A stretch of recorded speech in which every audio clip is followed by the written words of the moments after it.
Welcome to today's top 10 program, which is powered by ATP.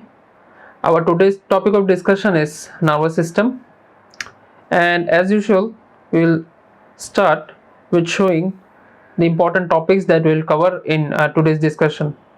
As this topic is inclusion of neuroanatomy and nervous system. Neuroanatomy কে আলাদাভাবে আলাদা কোনো entity হিসেবে নিতে আমি ব্যক্তিগতভাবে রাজি না। নিউরোঅ্যানাটমির ম্যাক্সিমাম কোশ্চেনই নার্ভাস সিস্টেমের সাথে রিলেটেড এবং নিউরোঅ্যানাটমি নার্ভাস সিস্টেমটা আমাদের একাডেমিতে একসাথে পড়ানো হয়। তো আমরা এই টপিক থেকে টপ 10 টপিকস নিতে গিয়ে যেহেতু দুইটা টপিক এখানে একসাথে হয়েছে, তো কিছু টপিক আমরা বাদ দিয়ে আলোচনা করব। তো এগুলো হচ্ছে যথারীতি আমাদের টপ 10 ক্লাসের মধ্যে এই টপিকসগুলোই হচ্ছে আমরা দেখিয়ে দিই, যেগুলো আপনি পরীক্ষার আগে অবশ্যই পড়ে যাবেন। এবং নার্ভাস সিস্টেম থেকে সেরেব্রাল কর্টেক্স, ইন্টারনাল ক্যাপসুল, সেরেবেলাম নিয়ে discussion, autonomic nervous system, CSF, accommodation, light reflex, তারপর আপনার nerve fibre, neurotransmitter, receptor, reflex, এই ডিসকাশনগুলো অনেক ইম্পর্টেন্ট। এগুলো থেকে অনেক কোয়েশ্চেন আসে। আর ট্র্যাক্স হচ্ছে নার্ভাস সিস্টেমের একটা ইম্পর্টেন্ট পার্ট, ট্র্যাক্স। এবং ট্র্যাকের মধ্যে পেন পাথওয়ে আর হচ্ছে আপার মোটর নিউরন বা মোটর নিউরন যেগুলো, সেগুলোর লিশন এবং এগুলোর পাথওয়েগুলো হচ্ছে কিছুটা ইম্পর্টেন্ট। তো আমরা ব্রিফলি এগুলো ডিসকাস করার চেষ্টা করব। তাহলে সেরেব্রাল কর্টেক্স আমরা জানি ব্রেনের একটা পার্ট। ব্রেনকে যদি আমরা ভাগ করি 4 brain, mid brain, hind brain বা প্রোসেনসেফালন, মেসেনসেফালন অ্যান্ড রম্বেনসেফালন হিসেবে ভাগ করি, তাহলে মেন যে পার্টটা যেটা হচ্ছে 4 ব্রেনের পার্ট, যেটা হচ্ছে সেরেব্রাল কর্টেক্স। সেরেব্রাল কর্টেক্স নিয়ে যে কয়েকটা জিনিস আমাদের জানতে হবে। এখানে হচ্ছে লেয়ার অফ সেরেব্রাল কর্টেক্স আমরা মনে রাখি হচ্ছে এমজিপি জিপিএম দিয়ে, এমজিপি জিপিএম মলিকুলার লেয়ার। তারপরে হচ্ছে এক্সটার্নাল গ্র্যানুলার লেয়ার, তারপরে হচ্ছে এক্সটার্নাল পিরামিডাল সেল লেয়ার, তারপরে inner granular layer, inner pyramidal cell layer, আর লাস্টে হচ্ছে মাল্টিফর্ম লেয়ার। একদম লাস্টেরটা হচ্ছে মাল্টিফর্ম লেয়ার। তাহলে এমজিপি জিপিএম দিয়ে আমরা মনে রাখি। তাহলে এই 6টা লেয়ার দিয়ে হচ্ছে সেরেব্রাল কর্টেক্স কম্প্রাইজ করে। এবং সেরেব্রাল কর্টেক্স আমরা জানি এক্সটার্নাল গ্রে ম্যাটার থাকে, ইন্টারনাল হোয়াইট ম্যাটার থাকে, এর একদম ভিতরে গিয়ে আবার কিছু গ্রে ম্যাটার থাকে, যেগুলোকে আমরা বেসাল গ্যাংলিয়া বলি। আচ্ছা, পরীক্ষার ইম্পর্টেন্ট পার্ট যেটা পরীক্ষার কোশ্চেন আসে সেটা হচ্ছে what are the cells that are present in the cerebral cortex. এই যে সেরেব্রাল কর্টেক্সের আমরা বিভিন্ন লেয়ারগুলো পড়ছি, এখানে বিভিন্ন ধরনের সেল থাকে। তার মধ্যে পিরামিডাল সেল থাকে, স্টিলেট সেল থাকে, ফিউজিফর্ম সেল থাকে, সেলস অফ ক্যাজেল থাকে, সেলস অফ মার্টিনটি থাকে। তাহলে এই 5টা সেলসের নাম লাগবে, কারণ এর মধ্যে 3টা যেটা আমরা করে থাকি আমাদের ক্লাসে, যে রেড যেসব আপনারা স্টেমস দেখছেন বা রেড যেসব লাইন দেখছেন বা যেসব টপিকগুলো রেড লাইন দিয়ে আমরা রেড সার্কেল দিয়ে সার্কেল করব, সেগুলো হচ্ছে পরীক্ষার স্ট্যাম্প আসছিল। তাহলে এইগুলো স্ট্যাম্প হিসেবে আসছিল। এবং সিমিলারলি দেখেন পিরামিডাল সেল কোথায় আছে। পিরামিডাল সেল ব্রেনের সব জায়গা থেকেই আমরা পিরামিডাল ট্র্যাকটা ডিরাইভ করি না, কিছু কিছু জায়গা থেকেই করি, যার মধ্যে frontal cortex, prefrontal cortex, parietal cortex, এটা হচ্ছে ইম্পর্টেন্ট। আর সিমিলারলি সেলস অফ দ্য সেরেবেলামে কি সেল আছে সেটাও একটা ইম্পর্টেন্ট টপিক। তো সেখানে হচ্ছে আপনার ওখানে হচ্ছে বাস্কেট সেল আছে, ওখানে ফিউজিফর্ম সেল আছে। ওই সেলগুলো হচ্ছে আমাদের সেরেব্রামের ডিসকাশনে যখন যাব তখন ওই সেলগুলো ইম্পর্টেন্ট। তারপরে আসেন সেরেব্রাল কর্টেক্সের যেটা মোস্ট ইম্পর্টেন্ট পার্ট, সেটা হচ্ছে সেরেব্রাল কর্টেক্সকে আমরা বিভিন্ন এরিয়াতে ভাগ করেছি। এখন এটা একটা পিক্টোরিয়াল, একটা পিক্টোরিয়াল দিয়ে আমি অনেক কিছু এক্সপ্লেন করার জাস্ট চেষ্টা করব। আমরা জানি এখানে একটা সেন্ট্রাল সালকাস থাকে সেরেব্রাল কর্টেক্সের যে মাঝখানে, যে এরিয়া নাম্বার 3 এবং 9, ইট ইজ নট ব্রডম্যানস এরিয়া। আপনারা এটা ব্রডম্যান এরিয়ার সাথে কনফিউজ করবেন না। আমরা এখানে কালার করে জাস্ট ফাংশনাল এরিয়াটাকে ভাগ করছি। এখানে আমরা জাস্ট ওই টপিকগুলো ডিসকাস করব যেটা হচ্ছে 2 ফ্যাকাল্টিতেই লাগবে। তবে এমডি ফ্যাকাল্টির জন্য হচ্ছে প্রত্যেক লোবের আলাদা ফাংশন। আমাদের ডেভিডসন একটা ভালো বক্স দেয়া আছে, সেটা থেকে বারবার প্রশ্ন আসে, একটা 5 স্টার বক্স। সেই বক্সটা আমরা এমডি ক্লাসে ডিসকাস করব। এখন দেখেন এখানে যে এরিয়া 3 এবং 9 আছে, এই 3 এবং 9 এর মাঝখানে যেটা, সেটা হচ্ছে সেন্ট্রাল সালকাস। এই সেন্ট্রাল সালকাসের পিছনেটা হচ্ছে পোস্ট সেন্ট্রাল জাইরাস এবং সামনেটা হচ্ছে প্রি সেন্ট্রাল জাইরাস। এই যে প্রি সেন্ট্রাল যে জাইরাসটা, সেটা যেটা ইয়েলো কালার যেটা 3 দিয়ে দেখাচ্ছে, সেটা হচ্ছে mainly is concerned with the motor functions. এই এরিয়াটা হচ্ছে concern with the motor function. দেখেন এরিয়া 3 এখানে দেখাচ্ছে, it is concern with the motor function, while the area 9 which is 9, this is the primary sensory area, it is concerned with the all the sensory function. এখন 3 এর সামনে যেসব area যেটা দেখানো হচ্ছে 12, 13, 4 দিয়ে, এখানে কিছু প্রি ফ্রন্টাল এরিয়া আছে, তারপরে হচ্ছে ফ্রন্টাল আই ফিল্ড যে এরিয়াটা সেগুলো এখানে থাকে, এবং প্যারাইটাল এর উপরে যে এরিয়াটা যেটা 10 সেটা হচ্ছে সেকেন্ডারি সমাসথেনিক এরিয়া। এখন একই এরিয়া আমরা ব্রেনের বিভিন্ন ভিউতে কিভাবে দেখতে পাই সেটা দেয়া আছে। আর একটা কথা ইম্পর্টেন্ট মনে রাখবেন, সেটা হচ্ছে এরিয়া নাম্বার 13। দেখেন হায়ার মেন্টাল ফাংশন বা হায়ার সাইকিক ফাংশনটা ফ্রন্টাল লোব থেকে রেগুলেট হয়, এটা আপনাকে জানতে হবে। পরীক্ষায় প্রশ্ন আসে যে ফ্রন্টাল লোব লিশনে কি কি ফাংশন লস হতে পারে, তাহলে এই যে হায়ার সাইকিক যেসব ফাংশন, হায়ার মেন্টাল ফাংশন, দেখেন concentration, planning, judgement, emotion, maturation, creativity, emotional setup, এগুলো হচ্ছে এই জায়গা থেকে রেগুলেট হয়। এবং এটার সাথে আপনারা লিখে রাখতে পারেন যে মিকচুরেশন যে জিনিসটা সেটা এই লোব থেকে রেগুলেট হয়। তাহলে frontal lobe is important for this all activities. ফার্দারমোর দেখেন যে গ্রিন যে এরিয়াটা দেখানো হয়েছে, গ্রিন এরিয়াটা হচ্ছে টেম্পোরাল লোবের এরিয়া, এবং এটা ইজ অ্যাসোসিয়েটেড উইথ অডিশন। এই যে এখানে দেখেন অডিশনের বাহিরে এখানে আবার যে কয়েকটা জিনিস, সে টেম্পোরাল লোবটা আমরা জানি, টেম্পোরাল লোব অবশ্য অডিটরি ফাংশনের সাথে সে রিলেটেড, এর বাহিরেও কিছু ফাংশন তার আছে, যেমন ইকুইলিব্রিয়াম আর হচ্ছে শর্ট টার্ম মেমোরিটা এই জায়গায় সেভ হয়। তাহলে আমরা primary motor area, primary sensory area, secondary sensory area, secondary motor area বা প্রি ফ্রন্টাল এরিয়া সেগুলো জানতে হবে। ফ্রন্টাল লোবের মেইন কিছু ফাংশন আমাদের জানতে হবে। এই ছবি থেকে জাস্ট আমরা ডিপিকশনটা নিলাম ব্রেনের কিভাবে সেটা ছড়ানো থাকে। দেখেন এই যে এরিয়া 3-9টা ব্রেনের দুই হেমিস্ফিয়ারে ইকুয়ালি সেপারেট করে থাকে, এগুলো থেকেই মেইনলি আমাদের পিরামিডাল ট্র্যাক্ট আমরা সামনে যখন আলোচনা করব সেখানে আসে। তাহলে এটা হচ্ছে স্নেলস নিউরোঅ্যানাটমির ছবি। এবারে এরিয়াটাকেই আমরা ক্যালকুলেটিভ ওয়েতে দেখব, ব্রডম্যান এরিয়া নাম্বার দিয়ে দেখব। তাহলে ব্রডম্যান এরিয়া নাম্বার যদি আমরা দেখি, তাহলে এটা যদি আমার সেন্ট্রাল সার্কাস হয়, তাহলে আমি বলছিলাম সেন্ট্রাল সার্কাসের সামনে যেটা সেটা হচ্ছে primary motor area. Primary motor area is area number 4, এটা আপনাকে জানতে হবে। তারপরে প্রি মোটর এরিয়া বা প্রি ফ্রন্টাল যে এরিয়া সেটা হচ্ছে এরিয়া নাম্বার 6। এর বাইরে একটা ফ্রন্টাল আই ফিল্ড থাকে, এখানে এরিয়া নাম্বার থাকে 9, 10, 11, 12, 9, 10, 11, 12, এইসব এরিয়াগুলো হচ্ছে এই জায়গায় থাকে। এবং যে প্রাইমারি সেন্সরি এরিয়াটা হচ্ছে এরিয়া নাম্বার 3, 1, 2। আর 5, 7 যে এরিয়াটা দেখানো হচ্ছে সেখানে হচ্ছে সেকেন্ডারি সেন্সরি এরিয়া হচ্ছে এরিয়া নাম্বার 5 and 7। আর টেম্পোরাল লোবের এই যে এরিয়াটা প্রাইমারি অডিটরি এরিয়া এবং হচ্ছে secondary auditory area, primary auditory area and secondary auditory area.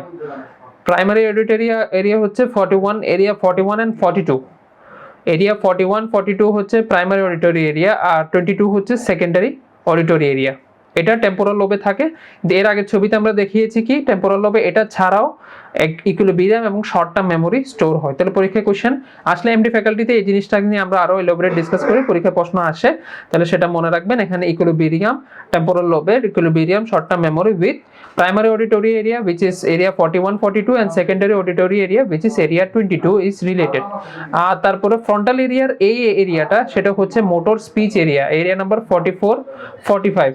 এটা হচ্ছে Broca's motor area, Broca's area which is associated with speech production, কথা বলা যেটা সেটা এখান থেকে রেগুলেট হয়। আর এর ভার্নিক্স যে স্পিচ এরিয়া সেটা টেম্পোরাল লোবের উপরে থাকে। ভার্নিক্স এরিয়াটা হচ্ছে সেন্সরি স্পিচ এরিয়া, যেখানে স্পিচের পারসেপশন হয়, স্পিচ বোঝা যাওয়ার ক্ষেত্রে যে এরিয়াটা হেল্প করে।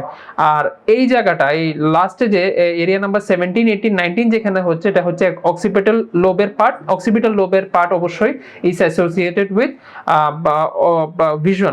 ভিশনের সাথে যারা অ্যাসোসিয়েটেড সেটা হচ্ছে এরিয়া 17 প্রাইমারি আর 18, 19 হচ্ছে এখানে সেকেন্ডারি। একই এরিয়াগুলোকে হচ্ছে মিডিয়াল সারফেসে দেখানো হচ্ছে। তাহলে আমাদের এই এরিয়াগুলোর নাম্বার সহ এরিয়ার ফাংশন জানাটা খুব বেশি জরুরি, এগুলো মুখস্থ রাখবেন। তাহলে এখানের মধ্যে পরীক্ষায় সরাসরি কোশ্চেন এখন কম আসে সরাসরি এরিয়া দিয়ে, তবে যে কোনো সময় এখান থেকে কোশ্চেন আসতে পারে। তাহলে দেখেন এখানে এলোবরেটলি দেয়া আছে primary motor area 3, 1, 2, secondary motor area, secondary sensory area যেটা এরিয়া 5, 7, মেইনলি মোটর এরিয়া হচ্ছে 4, সেকেন্ডারি মোটর এরিয়া হচ্ছে এরিয়া 6, ফ্রন্টাল আই ফিল্ড হচ্ছে ওই যে 6 এর পরে যেগুলো 8, 9, 11, 12 এগুলো হচ্ছে frontal I felt. Motor speech area 44, 45, prefrontal cortex, পরীক্ষায় কোশ্চেন এটা আসছিল যে প্রিফ্রন্টাল কর্টেক্স আমরা বলছিলাম 9, 10, 11, 12, এটা হচ্ছে ফ্রন্টাল লোবের প্রিমোটর এরিয়ার বাহিরে যে এরিয়াটা সেটাকে আমরা প্রিফ্রন্টাল যে প্রাইমারি মোটর এরিয়ার পরে যে এরিয়াটা সেটাকে প্রি মোটর এরিয়া বলতে পারি, প্রিফ্রন্টাল কর্টেক্স বলতে পারি। সেই এরিয়াটা হচ্ছে 9, 10, 11, 12, সেটা আপনারা মনে রাখবেন, এটা পরীক্ষায় একবার কোশ্চেন আসছিল। আর বাকি এরিয়াগুলো তো আমরা ডিসকাস করে আসছি। এরপরে একটা ইম্পর্টেন্ট সেরেব্রাল কর্টেক্স থেকে আমরা যদি সেরেব্রাল কর্টেক্সের যে গ্রে ম্যাটার যেটা বাইরের সারফেসে গ্রে ম্যাটার, সেটার থেকে যদি আমরা নিচের দিকে চলে আসি, তাহলে এই যে গ্রে ম্যাটার অনেকগুলো সেল বডি থাকে, আমরা দেখে আসছি অনেকগুলো সেল এখানে থাকে, যে পিরামিডাল সেল, হ্যাঁ, স্টিলেট সেল, ফিউজিফর্ম সেল। তাহলে এই সেলগুলো থেকে নার্ভ ফাইবার বের হয়, নার্ভ ফাইবারগুলো বের হয়ে তাদের ইদার তিনটা পাথওয়ে তারা চুজ করে, ইদার সে ব্রেন থেকে, যে সেরেব্রাল কর্টেক্স থেকে সে বাইরের দিকে চলে যাবে, অরেলস সেটা হচ্ছে ব্রেনের একটা কর্টেক্স থেকে আরেকটা কর্টেক্সে যাবে, মানে রাইট কর্টেক্স থেকে রাইট সেরেব্রাল হেমিস্ফিয়ার থেকে লেফট সেরেব্রাল হেমিস্ফিয়ারে যাবে, এটা হতে পারে। আর না হয় হতে পারে যে একই সেরেব্রাল হেমিস্ফিয়ারের ভিতরে এই হোয়াইট ফাইবারগুলো একই সেরেব্রাল হেমিস্ফিয়ারের বিভিন্ন পার্টকে কমিউনিকেট করবে। আর যখন একই সেরেব্রাল হেমিস্ফিয়ারের ভিতরে কমিউনিকেট করে, তাহলে সেটা হচ্ছে অ্যাসোসিয়েশন ফাইবার। আর যখন সেটা হচ্ছে সেরেব্রাল কর্টেক্স থেকে বাইরের দিকে চলে যায়, তখন এটাকে আমরা বলি প্রজেকশন ফাইবার। তাহলে সেরেব্রাল কর্টেক্স থেকে বিভিন্ন সেল থেকে যেসব নিউরনগুলো অ্যারাইজ করে, সেগুলো যখন ব্রেনকে লিভ করে বা সেরেব্রাল কর্টেক্স থেকে বের হয়ে নিচের দিকে আসে, আলটিমেটলি অনেক স্পাইনাল কর্ড পর্যন্ত আসে, তাহলে এই যে ট্র্যাকগুলো বের হয় সেগুলোকে বলা হয় প্রজেকশন ফাইবার। এই হোয়াইট ফাইবারগুলো একসাথে ফর্ম করা হচ্ছে ইন্টারনাল ক্যাপসুল। আমরা যদি সেরেব্রাল কর্টেক্সের একটা ট্রান্সভার্স সেকশন করি, ট্রান্সভার্স সেকশন আমরা দেখব হচ্ছে একটা ইন্টারনাল ক্যাপসুল। এই যে ইন্টারনাল ক্যাপসুল, এটা হচ্ছে কিছু না, এই যে ব্রেন থেকে যেসব ফাইবারগুলো নিচের দিকে নামছে সেগুলো একটা ভি শেপড একটা স্ট্রাকচারে পাথওয়ে ফলো করে। ব্রেন থেকে নামার পরে যে ফাইবারগুলো ভি শেপড একটা স্ট্রাকচার ফর্ম করে, তাহলে এই ইন্টারনাল ক্যাপসুলটা পরীক্ষার জন্য অনেক ইম্পর্টেন্ট কোয়েশ্চেন। এখানে কোন কোন লিম্বস থেকে এই ইন্টারনাল ক্যাপসুলের পার্ট কি? ইন্টারনাল ক্যাপসুলের পার্ট হচ্ছে অ্যান্টেরিয়র লিম্ব, জেনু, পোস্টেরিয়র লিম্ব, এবং এখানের পাশে যেটা লেন্টিফর্ম নিউক্লিয়াস থাকে which is part of the basal ganglia। এই লেন্টিফর্ম নিউক্লিয়াসের সাবলেন্টিফর্ম এবং রেট্রোলেন্টিফর্ম কিছু পার্ট থাকে। সাবলেন্টিফর্ম, এই যে সাবলেন্টিফর্ম এবং রেট্রোলেন্টিফর্ম পার্ট থাকে। তাহলে এখানে ইম্পর্টেন্ট জিনিসটা কি? এখানে হচ্ছে অ্যান্টেরিয়র লিম্বে কি থাকে, জেনুতে কি থাকে, এবং পোস্টেরিয়র লিম্বে কি ফাইবার যায়। ইম্পর্টেন্টলি এখানে জেনু দিয়ে নিউক্লিয়ার ফাইবার যাবে, কর্টিকো নিউক্লিয়ার ফাইবার বলতে কোন ফাইবার? যেগুলো কর্টেক্স থেকে নিউক্লিয়াসে যাচ্ছে। কর্টিকো নিউক্লিয়ার ফাইবার হচ্ছে কর্টেক্স থেকে নিউক্লিয়াসে যাচ্ছে। নিউক্লিয়াস বলতে কি? এই যে ক্রেনিয়াল নার্ভগুলো আমরা পড়ি, সেই ক্রেনিয়াল নার্ভগুলো আমরা জানি, সেই ক্রেনিয়াল নার্ভের উৎপত্তিস্থল হচ্ছে ব্রেন স্টেমে, আমরা পরে দেখব। তো ক্রেনিয়াল নার্ভের উৎপত্তিস্থল হচ্ছে ব্রেন স্টেম থেকে। ব্রেন স্টেমের যে জায়গা থেকে ক্রেনিয়াল নার্ভের শুরু হবে, তাহলে ওখানে যে সেল বডিটা আসে সেটাকে আমরা বলে হচ্ছে cranial nerve nucleus. Cranial nerve nucleus থেকে ক্রেনিয়াল নার্ভের উৎপত্তি হবে, নিউক্লিয়াস থেকে নার্ভটা বের হয়ে বডির অন্য জায়গায় ফেস এবং নেকের যেসব জায়গাগুলোতে ক্রেনিয়াল নার্ভগুলো সাপ্লাই দেয় সেখানে গিয়ে হচ্ছে সাপ্লাই দিবে। তাহলে এই যে নিউক্লিয়াসগুলো, সেখানে কর্টেক্সের একটা রেগুলেশন আছে যে ক্রেনিয়াল নার্ভগুলো কিভাবে কাজ করবে, সেটার উপর একটা কর্টেক্সের রেগুলেশন থাকে। তাহলে কর্টেক্স থেকে যে ফাইবারটা টুয়ার্ডস দ্য নিউক্লিয়াস আসে সেটা কর্টিকো নিউক্লিয়ার ফাইবার, এবং সেটা যখন ব্রেন দিয়ে বের হয় তখন ইন্টারনাল ক্যাপসুলার জিনু দিয়েই ক্রস করে, তাহলে কর্টিকো নিউক্লিয়ার ট্র্যাক্ট এদিক দিয়ে যায়। এবং পোস্টেরিয়র লিম্ব দিয়ে যায় হচ্ছে কর্টিকো স্পাইনাল ট্র্যাক্ট। তাহলে ক্রেনিয়াল নার্ভ ছাড়া বাকি যে নার্ভগুলো যেগুলো বডির পেরিফেরিতে সাপ্লাই দিয়ে থাকে সেগুলো হচ্ছে স্পাইনাল নার্ভ। মনে রাখবেন, এই 12টা পেয়ারস অফ ক্রেনিয়াল নার্ভ এবং এই যে 31 পেয়ারস অফ যে স্পাইনাল নার্ভ, সেগুলো দিয়েই বডির সবগুলো জায়গায় সাপ্লাই দেওয়া হয়। এটা মোটর ফাংশন হোক, সেটা সেন্সরি ফাংশন হোক, সেটা অটোনমিক ফাংশন হোক, সিম্প্যাথেটিক হোক, প্যারাসিম্প্যাথেটিক হোক, প্রত্যেকটা ফাংশনই রেগুলেট হয় through fibres within this nerve. তাহলে যে স্পাইনাল নার্ভ সেগুলো তো নিচে, আর উপরের কাজটা করে যায় হচ্ছে কি ক্রেনিয়াল নার্ভগুলো, একদম ফোরহেডের উপর থেকে শুরু করে ভিতরের ইন্টারনাল নেকের মাসল, ফেরিংসের মাসল, ল্যারিংসের মাসল সবগুলোকে ক্রেনিয়াল নার্ভ দেয়, এবং যেখানে ক্রেনিয়াল নার্ভের কাজ শেষ সেখান থেকে হচ্ছে স্পাইনাল নার্ভের কাজ শুরু। বা দেখা যায় যে ভ্যাগাস নার্ভের সাপ্লাই একদম স্টমাক পর্যন্ত নিচেও আমরা পাচ্ছি। তাহলে এই টোটাল কাজটা হচ্ছে সেরেব্রাল কর্টেক্স রেগুলেট করে by cortico nuclear tract to the cranial nerve, এবং corticospinal tract to the spinal nerve nucleus. Spinal নার্ভের নিউক্লিয়াস হচ্ছে কোনগুলো? স্পাইনাল কর্ডে যেটা এন্টেরিয়র হর্ন সেল, সেগুলোই হচ্ছে স্পাইনাল কর্ডের নিউক্লিয়াস। তাহলে সেখানে যেটা আসবে সেটা কর্টিকোস্পাইনাল ট্র্যাক্ট এবং সেটা আসবে পোস্টেরিয়র লিম্ব দিয়ে। তাহলে এই জিনিসগুলো কেন এত ইম্পর্টেন্ট?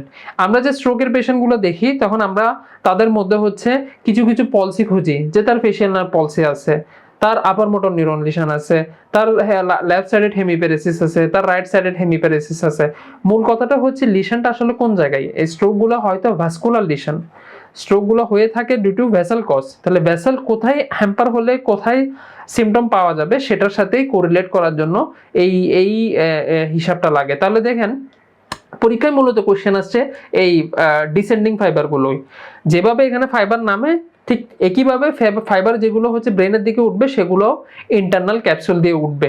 এখন অ্যান্টেরিয়র লিম্ব দিয়ে অ্যান্টেরিয়র থ্যালামিক রেডিয়েশন যায়, পোস্টেরিয়র লিম্ব দিয়ে সুপিরিয়র থ্যালামিক রেডিয়েশন যায়। দেখেন এখানে অ্যান্টেরিয়রটা স্ট্যাম্পাস ছিল পরীক্ষায়, তাহলে এটা ফলস হবে, এবং পোস্টেরিয়র কোনো থ্যালামিক রেডিয়েশন পোস্টেরিয়র লিম্ব দিয়ে যায় না, তাহলে এখানে কনফিউজড হবেন না।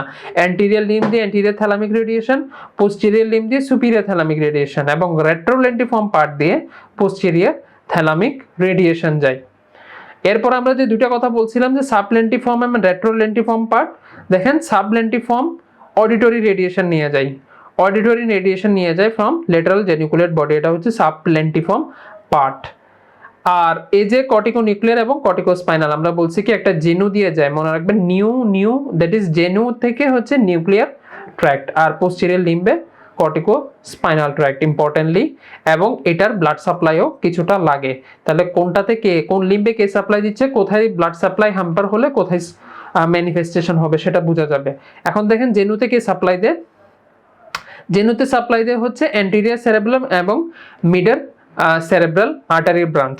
ইন্টারনাল ক্যারোটিড আর্টারি আমরা একটু পরে দেখব, সেটার ব্রাঞ্চ ইন্টারনাল ক্যারোটিড আর্টারির ইন্টারনাল অ্যান্টেরিয়র সেরেব্রাল আর্টারি এবং মিডল সেরেব্রাল আর্টারি হচ্ছে ইন্টারনাল ক্যারোটিড আর্টারির ব্রাঞ্চ, সেখান থেকেই ব্রাঞ্চ হচ্ছে এই জেনুতে যায়। তাহলে যদি কোনো লিশনের কারণে অ্যান্টেরিয়র সেরেব্রাল আর্টারি বা মিডল সেরেব্রাল আর্টারি হ্যাম্পার হয়, তাহলে কর্টিকো নিউক্লিয়ার ফাইবারের সমস্যা হবে, ফলে আমি ক্রেনিয়াল নার্ভের পলসিগুলো পাবো। আর যদি পোস্টেরিয়র লিম্বে সমস্যা হয় তাহলে আমি দেখা যায় কর্টিকোস্পাইনাল ট্র্যাক্টের সমস্যা, আমি এক পাশেই হেমিপ্যারেসিস পেতে পারে। তাহলে পোস্টেরিয়র লিম্বের ব্লাড সাপ্লাই কি? দেখেন মিডল সেরেব্রাল আর্টারি থেকে কয়েকটা ব্রাঞ্চ, এই যে মিডল সেরেব্রাল আর্টারি থেকে ব্রাঞ্চ আসতেছে, এবং মূলত ব্রাঞ্চ আসতেছে অ্যান্টেরিয়র করোইডাল আর্টারি থেকে। Anterior choroidal artery it is an branch of internal carotid artery, and anterior choroidal artery থেকে হচ্ছে পোস্টেরিয়র লিম্বে সাপ্লাই আসে। তাহলে এই ব্লাড সাপ্লাইটা কিছুটা ইম্পর্টেন্ট, এবং কোন লিম্ব দিয়ে কি ফাইবার যায় সেটা ইম্পর্টেন্ট, সেটা আপনারা মনে রাখবেন। এরপরে সেকেন্ড যে টপিকটা সেটা হচ্ছে সেরেবেলাম। সেরেবেলাম থেকে এটার অনেক ধরনের ফাংশনাল লোব আছে, সেটা আপনারা পড়ে নেবেন যে কি কি লোব আছে, প্যালিও সেরেবেলাম, নিউ সেরেবেলাম, আর কি সেরেবেলাম, সেটা পরীক্ষার জন্য খুব বেশি ইম্পর্টেন্ট না। এই যে আমরা সেরেবেলার কর্টেক্সে কি কি সেল থাকে সেটার কথা বলছিলাম, তাহলে এখানে stellate cell, basket cell, Purkinje cell, Golgi cell, 4 ধরনের সেলের কথা আপনারা মনে রাখবেন। এখানেও সেলগুলো পরীক্ষায় আসছিল। তো এখানে যেটা বেশি ইম্পর্টেন্ট, লোবগুলোর ডিভিশন আমরা ছবিতে দিয়েছি, আপনারা দেখে নেবেন। এখানে বেশি ইম্পর্টেন্ট যেটা সেটা হচ্ছে ফাংশন অফ দ্য সেরেবেলাম। তাহলে সেরেবেলামের ফাংশন কি? সেরেবেলামের ফাংশন হচ্ছে মেইনলি তিনটা জিনিস। সেটা হচ্ছে প্রথমে আমার বডির ইকুইলিব্রিয়াম মেনটেন করা, তারপরে হচ্ছে মাসেলের টোন উইথ পোস্টার মেনটেন করা, অ্যান্ড ফাইনালি হচ্ছে আমার planning and timing of motion বা planning and timing of any motor activity. Cerebellum না থাকলে আমি যে মোটর অ্যাক্টিভিটি করতে পারতাম তা না, কিন্তু মোটর অ্যাক্টিভিটিগুলো হচ্ছে ডিসওরিয়েন্টেড হবে। যেমন সেরেবেলামের লিশনে আমাদের হচ্ছে কোঅর্ডিনেশনের সমস্যা হয়, গেটে সমস্যা হয়, তাহলে কোনো মোশন বন্ধ থাকবে না, কোনো মোশন ডাইরেক্টলি অফ হয়ে যাবে না, কিন্তু মোশনের মধ্যে হচ্ছে যেটা ফাইননেস সেটা থাকবে না, কারণ আমি প্ল্যানিং করতে পারতেছি না, কারণ আমি এটাকে মেনটেন করতে পারছি না, আমি মাসল টোন মেনটেন করতে পারছি না। তাহলে এইসব কাজগুলো হচ্ছে সেরেবেলাম করতো। সেরেবেলামের ফাংশন জানাটা অনেক ইম্পর্টেন্ট। এর চেয়ে বেশি ইম্পর্টেন্ট হচ্ছে সেরেবেলামের লিশনে কি কি সাইন পাওয়া যায় সেটা আরো বেশি ইম্পর্টেন্ট। তাহলে সেরেবেলামের লিশনে কি কি পয়েন্টস আমরা পাই, তার মধ্যে এখানে রেড মার্ক যেগুলো করা সেগুলো পরীক্ষা স্ট্যাম্প আসলে, এখানে প্রত্যেকটা আপনারা মুখস্থ রাখার চেষ্টা করবেন। অ্যাটাক্সিয়া হয়, অ্যাটাক্সিক গেট হয় সেরেবেলামের সাথে, দ্যাট ইজ হচ্ছে লিম্বস, একটা লিম্বের সাথে আরেকটা লিম্বের মুভমেন্টের কোনো কোঅর্ডিনেশন থাকে না। তারপরে হচ্ছে ডিসমেট্রিয়া হয়, মোশনকে সে জাজ করতে পারে না যে কোনো একটা অবজেক্টের। এরপরে হচ্ছে ডিসডায়াডোকোকাইনেসিয়া, যদি র্যাপিড রিপিটেড কোনো মুভমেন্ট করতে দেওয়া হয় সেটা পারে না। ডিসআর্থ্রিয়া হয়, যেটা হচ্ছে ভোকালের সমস্যা হয়, টকিং স্পিচে সমস্যা হয়। নিজ একটা পেন্ডুলার হয়, এটা আমরা জানি সেরেবেলাল লিশনে পেন্ডুলার টাইপ অফ একটা জার্ক পাওয়া যায়। রিবাউন্ড ফেনোমেনা হয়। রিবাউন্ড ফেনোমেনা হচ্ছে কি, আমি যদি কাউকে একটু প্রেসার দিয়ে এগেইনস্ট দ্য রেজিস্ট্যান্স তাকে মুভ করতে বলি, তাহলে আমি একসময় যদি রেজিস্ট্যান্সটা মুভ করি, পেশেন্টে হাত মুভ, যেহেতু সে এতক্ষণ চাচ্ছিল হাতটা নিজের দিকে নিয়ে যেতে, আমি ধরে রাখছিলাম, আমি হঠাৎ করে যদি হাত সরাই তাহলে তার একটা ফোর্স দিয়ে তার হাতটা তার গায়ের দিকে যাবে। তবে একজন নর্মাল পারসন হচ্ছে সেটা নিজেকে আঘাত করবে না, ধরে রাখতে পারবে। কিন্তু যার সেরেবেলাল লিশন সেটাকে জাজ করতে পারবে না এবং আলটিমেটলি নিজেকেই হিট করে বসে থাকবে, তাহলে এটা রিবাউন্ড ফেনোমেনা হয়। তাহলে এই ফাংশনগুলো আপনারা জানবেন। নিউরোঅ্যানাটমির আরেকটা ইম্পর্টেন্ট পার্ট হচ্ছে সিএসএফ। সিএসএফ এর সবকিছু আপনাকে জানতে হবে, ফরমেশন থেকে শুরু করে, সার্কুলেশন থেকে শুরু করে, অ্যাবজর্পশন কোথায় হয়, কি কি ফিজিক্যাল প্রপার্টি আছে এর, সিএসএফ এর ফাংশন কি, বিভিন্ন ক্লিনিক্যাল কন্ডিশনে সিএসএফ এ কি ফাইন্ডিং পাওয়া যায়। তো ক্লিনিক্যাল কন্ডিশনে কি পাওয়া যায়, এটা তো part of our clinical classes in MS and MD faculty. We will see what is the how the formation of CSF take place. So these were the stems of the exam. Mainly it takes place within the ventricle. CSF is secreted from within the ventricles. There is a place known as choroid plexus, which is a specialized form of cells which are involved in the formation of the CSF. Around 70% of the CSF come from the choroid plexus, which are situated in the wall of the ventricle. Apart from this, we know that ependymal cell is one of the supporting cell which secretes CSF. CSF can come from the perivascular spaces in the brain, from the brain, and also from brain substances, and also from the capillaries surrounding the brain can also secrete some amount of CSF. So this is how CSF is secreted. Then absorption, mainly you should remember about the arachnoid granulation. Ultimately CSF is absorbed into the dural venous sinuses, but it is done by a projection of an arachnoid villi. Arachnoid villi is a specialized projection which occurs in the dural venous sinuses. I will show you the picture in a while when we will show you the circulation. And then it is specialized to form this arachnoid villi are grouped together to form arachnoid granulation, which helps in CSF absorption into the dural venous sinus, particularly in the superior sagittal sinus. প্রত্যেকটা word এখানে important, কিভাবে আসে কিভাবে যায়। Physical প্রপার্টির যেগুলো লাল, এগুলো হচ্ছে পরীক্ষা স্ট্যাম্প আসছে, এগুলো মনে রাখবেন। ডেইলি হচ্ছে 150 ml হচ্ছে 150 ml of CSF K maintain করা হয়। ডেইলি সিক্রেশনটা 500 to 550 ml হতে পারে। পিএইচ অলমোস্ট প্লাস বার মতোই থাকে। প্রেসারটা আপনারা মনে রাখবেন 60 to 160 মিলিমিটার অফ ওয়াটার থাকতে পারে। আর প্রোটিন এবং গ্লুকোজ কন্টেন্ট, যারা এমডি ফ্যাকাল্টিতে পরীক্ষা দিবেন, যখন আমরা মেনিনজাইটিস পড়বো তখন মেনিনজাইটিসের বিভিন্ন ডিজিজ এগুলো অল্টার হয়, তাহলে জানতে হবে গ্লুকোজ লেভেলটা হচ্ছে 2/3 of the blood glucose level হবে এবং প্রোটিনটা 15 to 45 মিলিগ্রাম পার ডিএল হবে।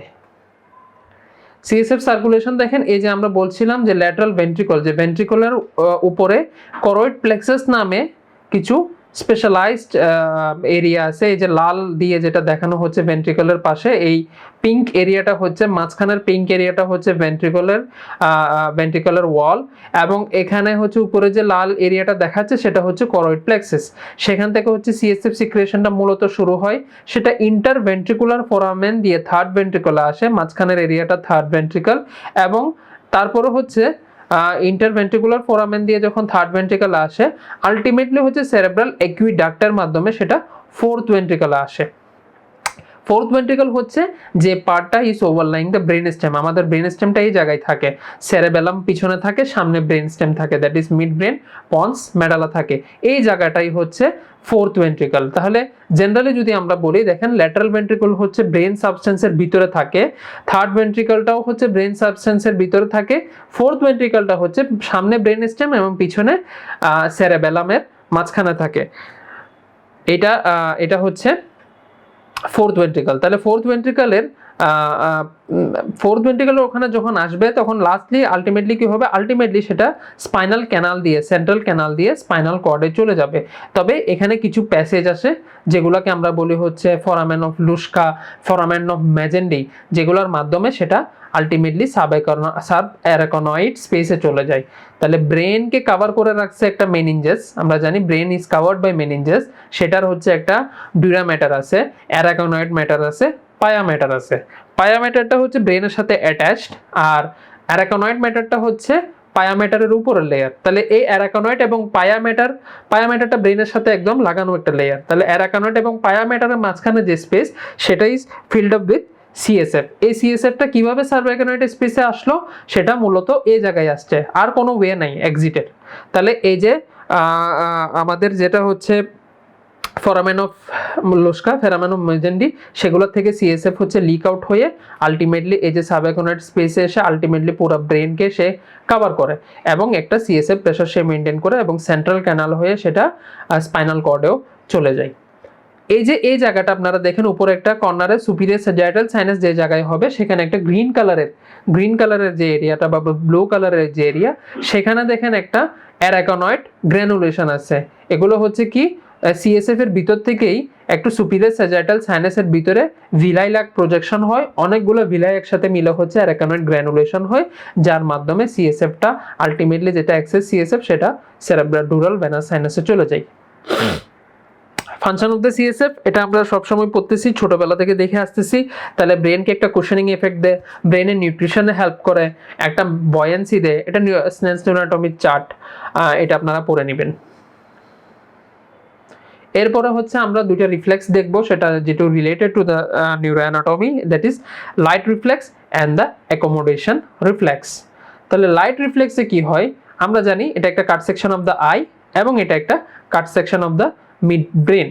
লাইট রিফ্লেক্সে কি হয়, যখন light is put up on the pupillary on the pupil, তাহলে পিউপিলে যখন লাইটটা পড়ে, পিউপিল হচ্ছে এটা ডাইলেট করে বা কনস্ট্রিক্ট করে in response to the light. যখন বেশি লাইট পড়ে তখন হচ্ছে পিউপিলকে কনস্ট্রিক্ট করতে হয়, কারণ রেটিনাতে হচ্ছে কত অ্যামাউন্ট অফ লাইট যাবে সেটা ফিক্সড। তাহলে যখন অনেক বেশি লাইট পড়ে তখন পিউপিল কনস্ট্রিক্ট করে রেটিনাকে প্রোটেক্ট করার চেষ্টা করে, আর যখন কম লাইট থাকে পিউপিল ডাইলেট হয় যাতে বেশি বেশি লাইট রেটিনাতে পড়ে আমি ইজিলি ভিজুয়ালাইজ করতে পারি। তাহলে এতগুলো জিনিস যে হয় এবং এই যে কনস্ট্রিকশন হয় সেটা কিভাবে হয়, যখনই লাইট আমার পিউপিলের উপর পড়ে, পিউপিল দিয়ে যখন লাইট পাস করে হচ্ছে রেটিনাতে আসে এবং এটা আলটিমেটলি অপটিক নার্ভ হয়ে ইনফরমেশনটা রেটিনা থেকে অপটিক নার্ভ হয়ে এই ইনফরমেশনটা আলটিমেটলি অপটিক কায়াসমা হয়ে, আমরা জানি আইয়ের যেসব ফাইবার, অপটিক নার্ভের যেসব ফাইবার, এগুলো যখন পিছনের দিকে যায়, দ্যাট ইজ ব্রেনের দিকে যায়, আলটিমেটলি তারা ডিকাসেট করে, কিছু ফাইবার ডিকাসেট করে, অ্যান্ড ডিকাসেশনের নামটা হচ্ছে অপটিক কায়াসমা। অপটিক কায়াসমা থেকে ফাইবারটা হচ্ছে চলে যাবে এবং আলটিমেটলি সেটা কোথায় যাবে, যখন লাইট রিফ্লেক্স আমরা বলবো তখন এটাকে আর ব্রেনে নিয়ে যাব না। মনে রাখবেন, আমরা যখন লাইট রিফ্লেক্স বলবো তখন ফাইবারকে আমরা ব্রেনে নিয়ে যাব না, আমরা মানে সেরেব্রাল কর্টেক্সে নিয়ে যাব না, এটা মিড ব্রেনের মধ্যেই শেষ। এটা একটা ব্রেন স্টেম রিফ্লেক্স। এই লাইট রিফ্লেক্স হচ্ছে একটা brain stem reflex, that is এটা ব্রেন স্টেমেই এটাকে কন্ট্রোল করে ফেলে, এটাকে সেরেব্রাল কর্টেক্সে পাঠাইতে হয় না। তাহলে কি হয়, লাইট রিফ্লেক্সের এই যে অপটিক নার্ভ আসলো, অপটিক কায়াসমা হয়ে আলটিমেটলি এডিঞ্জার ওয়েস্টফাল নিউক্লিয়াসকে এসে প্রিটেক্টাল এরিয়াতে এসে শেষ হয়। প্রিটেক্টাল যেসব এরিয়াতে শেষ হয়, প্রিটেক্টাল এরিয়া থেকে নিউরন হচ্ছে যখন আপনি রাইট সাইডেই লাইট দেন না কেন বা লেফট সাইডে দেন না কেন, সেটা যখন প্রিটেক্টাল এরিয়াতে আসে, আমরা যখন মিড ব্রেন দেখবো একটু পরে তখন মিড ব্রেনের কাট সেকশনে বলবো। মিড ব্রেনের সেকশন হচ্ছে ট্যাকটাম, ট্যাগমেন্টাম, এগুলো হচ্ছে পার্ট অফ মিড ব্রেন। ট্যাকটাম, ট্যাগমেন্টাম, ক্রাস সেরেব্রি। তাহলে এই যে ট্যাকটাল যে এরিয়া, ট্যাকটামের আগের যে এরিয়া, প্রিটেক্টাল এরিয়াতে আসে এই অপটিক নার্ভের ফাইবার এখানে শেষ হয়। প্রিটেক্টাল এরিয়া থেকে যে ফাইবারটা শুরু হয় সেটা হচ্ছে দুই পাশেরই এডিঞ্জার ওয়েস্টফাল নিউক্লিয়াসকে স্টিমুলেট করে। দেখেন এই যে গ্রিন ফাইবার রাইট সাইডেও গেল, লেফট সাইডেও গেল, তাহলে দুই পাশেরই এডিঞ্জার ওয়েস্টফাল নিউক্লিয়াসকে স্টিমুলেট করে। এডিঞ্জার ওয়েস্টফাল নিউক্লিয়াস করে কি, অকুলোমোটরকে স্টিমুলেট করে। আমরা জানি যদি আমরা ক্রেনিয়াল নার্ভগুলোকে ভাগ করি তাহলে অকুলোমোটর এরিয়া মিড ব্রেনে হচ্ছে দুইটা নার্ভ আসে, অলফ্যাক্টরি অপটিক। নার্ভ নাম্বার 1, 2 হচ্ছে কোথাও তারা থাকে না ব্রেন স্টেমে। তবে মিড ব্রেনে বাকি দুইটা নার্ভ থাকে, দ্যাট ইজ হচ্ছে নার্ভ নাম্বার 3 এবং 4। 3 নাম্বার হচ্ছে অকুলোমোটর, 4 হচ্ছে ট্রক্লিয়ার নার্ভ। তাহলে অপটিক এবং হচ্ছে ট্রক্লিয়ার নার্ভ হচ্ছে মিড ব্রেন থেকে আসে। তাহলে এই যে এডিঞ্জার ওয়েস্টফাল নিউক্লিয়াস, এটাও মিড ব্রেনে থাকে। এখান থেকে সে অকুলোমোটরকে স্টিমুলেট করে, অকুলোমোটর নার্ভে সে সিলিয়ারি গ্যাংলিয়নে শেষ হয়। সিলিয়ারি গ্যাংলিয়ন থেকে হচ্ছে শর্ট সিলিয়ারি নার্ভ গিয়ে পিপিলারি মাসলগুলোকে, পিপিলারি স্পিংস্টার পিউপিলিকে হচ্ছে স্টিমুলেট করে টু কনস্ট্রিক্ট দ্য লাইট আর কনস্ট্রিক্ট দ্য পিউপিল। তাহলে স্পিংস্টার পিউপিলিকে যখন স্টিমুলেট করবে তখন পিউপিলারি কনস্ট্রিকশন হবে, এবং এই স্টিমুলেশনটা দুই পাশেই হবে। যেহেতু প্রিট্যাক্টাল এরিয়া থেকে ফাইবার 2 এডিঞ্জার ওয়েস্টফালকে স্টিমুলেট করছিল, দুই দিকে গিয়ে এটা স্টিমুলেট করে এবং দুইটা আই কনস্ট্রিক্ট করে, এবং এটাকে আমরা বলি direct and indirect light reflex. পরীক্ষায় যেটা প্রশ্ন আসে, লাইট রিফ্লেক্সের মধ্যে কি কি পার্ট স্টিমুলেট হয় বা কি কি পার্ট ইনভলভ হয়। তাহলে পিউপিল থেকে শুরু করে, অপটিক নার্ভ থেকে শুরু করে, কায়াসমা থেকে শুরু করে, pretectal area, Edinger Westphal nucleus, oculomotor nerve, ciliary ganglion, short ciliary nerve. These forms the part of light reflex. পরীক্ষায় কোনোদিন প্রশ্ন আসে নাই লাইট রিফ্লেক্সের জন্য কি কি চেঞ্জ হয়। হ্যাঁ, পরীক্ষায় কোশ্চেন আসছে অ্যাকোমোডেশনের জন্য কি কি চেঞ্জ হয়। লাইট রিফ্লেক্সের ক্ষেত্রে যেটা পরীক্ষায় বারবার প্রশ্ন আসছে যে কি কি পার্টস ফর্মস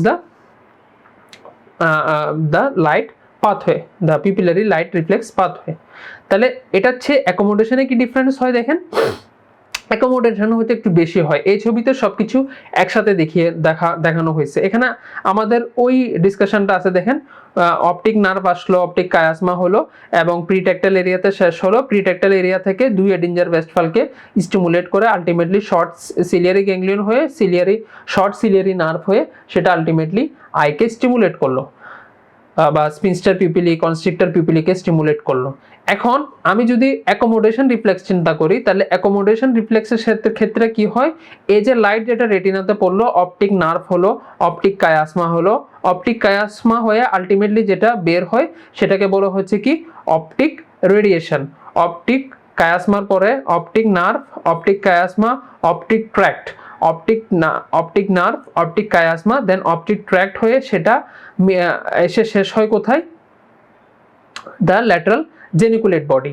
ল্যাটারাল জেনিকুলেট বডিতে এসে যখন এটা শেষ হয়, ল্যাটারাল জেনিকুলেট বডি থেকে হচ্ছে থার্ড অর্ডার, ফোর্থ অর্ডার নিউরনটা শুরু হয়। ফাইনাল যে নিউরনটা হচ্ছে লাইট রিফ্লেক্স ভিজুয়াল এরিয়াটা যাবে সেটা শুরু হয়, এবং সেটা যখন ভিজুয়াল কর্টেক্সে যায়, ভিজুয়াল কর্টেক্সের অক্সিপিটাল যে এরিয়াতে আমরা পড়ে আসছি, যে primary visual area, secondary visual area যেটা পড়ে আসছি, সেখানে এসে হচ্ছে এই ফাইবারগুলো শেষ হয়। তাহলে আমাকে যদি বলা হয় ভিশন হওয়ার জন্য কি কি এরিয়া সে ক্রস করে আসে, তাহলে ভিশনের জন্য লাগছে কি আমার অপটিক নার্ভ লাগছে, অপটিক কায়াসমা হয়ে অপটিক ট্র্যাক্ট হলো, অপটিক রেডিয়েশন, অপটিক ট্র্যাক্ট হয়ে সে ল্যাটারাল জেনিকুলেট বডিতে এসে শেষ হয়েছে। ল্যাটারাল জেনিকুলেট বডি থেকে হচ্ছে আমার অপটিক রেডিয়েশন বের হয়েছে, অপটিক রেডিয়েশন এসে ভিজুয়াল কর্টেক্সে শেষ হয়েছে। তাহলে এটা হচ্ছে আমার নর্মালি আমার ভিশনের জন্য জরুরি। আর অ্যাকোমোডেশনের সময় দেখেন কি হয়, এই যে প্রিট্যাক্টাল এরিয়াতে আমরা যেটা বললাম যে এডিঞ্জার ওয়েস্টফাল নিউক্লিয়াসকে স্টিমুলেট হয়, সেটার সাথে হচ্ছে একটা রিলেশন থাকে ফ্রন্টাল আই ফিল্ডের। এই যে ফ্রন্টাল আই ফিল্ড যেটা আমরা পড়ে আসছিলাম, প্রি মোটর এরিয়ার সামনে একটা এরিয়া আমরা frontal I felt area number 6, সেটার সাথে হচ্ছে এই এডিঞ্জার ওয়েস্টফাল নিউক্লিয়াসের হচ্ছে কমিউনিকেশন থাকে। এডিঞ্জার ওয়েস্টফাল নিউক্লিয়াসে সেখান থেকেও ফাইবার যায়। আর এই যে ভিজুয়াল ইনফরমেশন যেটা সেরেব্রাল কর্টেক্স গেল, সেখান থেকেও দেখেন একটা গ্রিন ফাইবার কিন্তু এই ফ্রন্টাল আই ফিল্ডে চলে গেল। তাহলে যখন আমার সব কিছুকে কন্ট্রোল করতে হচ্ছে, অ্যাকোমোডেশনের সময় আমার কি কি করতে হয়, অ্যাকোমোডেশন হচ্ছে আমার আইকে প্রিপেয়ার করতে হবে ফর ডিস্টেন্ট ভিশন, অনেক দূরের একটা ভিশনের জন্য বা নিয়ার একটা ভিশনের জন্য। তাহলে আমার দেখা যাচ্ছে লেন্সের কার্ভেচারে চেঞ্জ করতে হচ্ছে, কর্নিয়ার কার্ভেচার চেঞ্জ করতে হচ্ছে, আইবলকে মিডিয়ালি আনতে হচ্ছে, অনেক ধরনের চেঞ্জগুলো আনতে হয়। তাহলে অনেকগুলো সেন্টারকে একসাথে লাগে।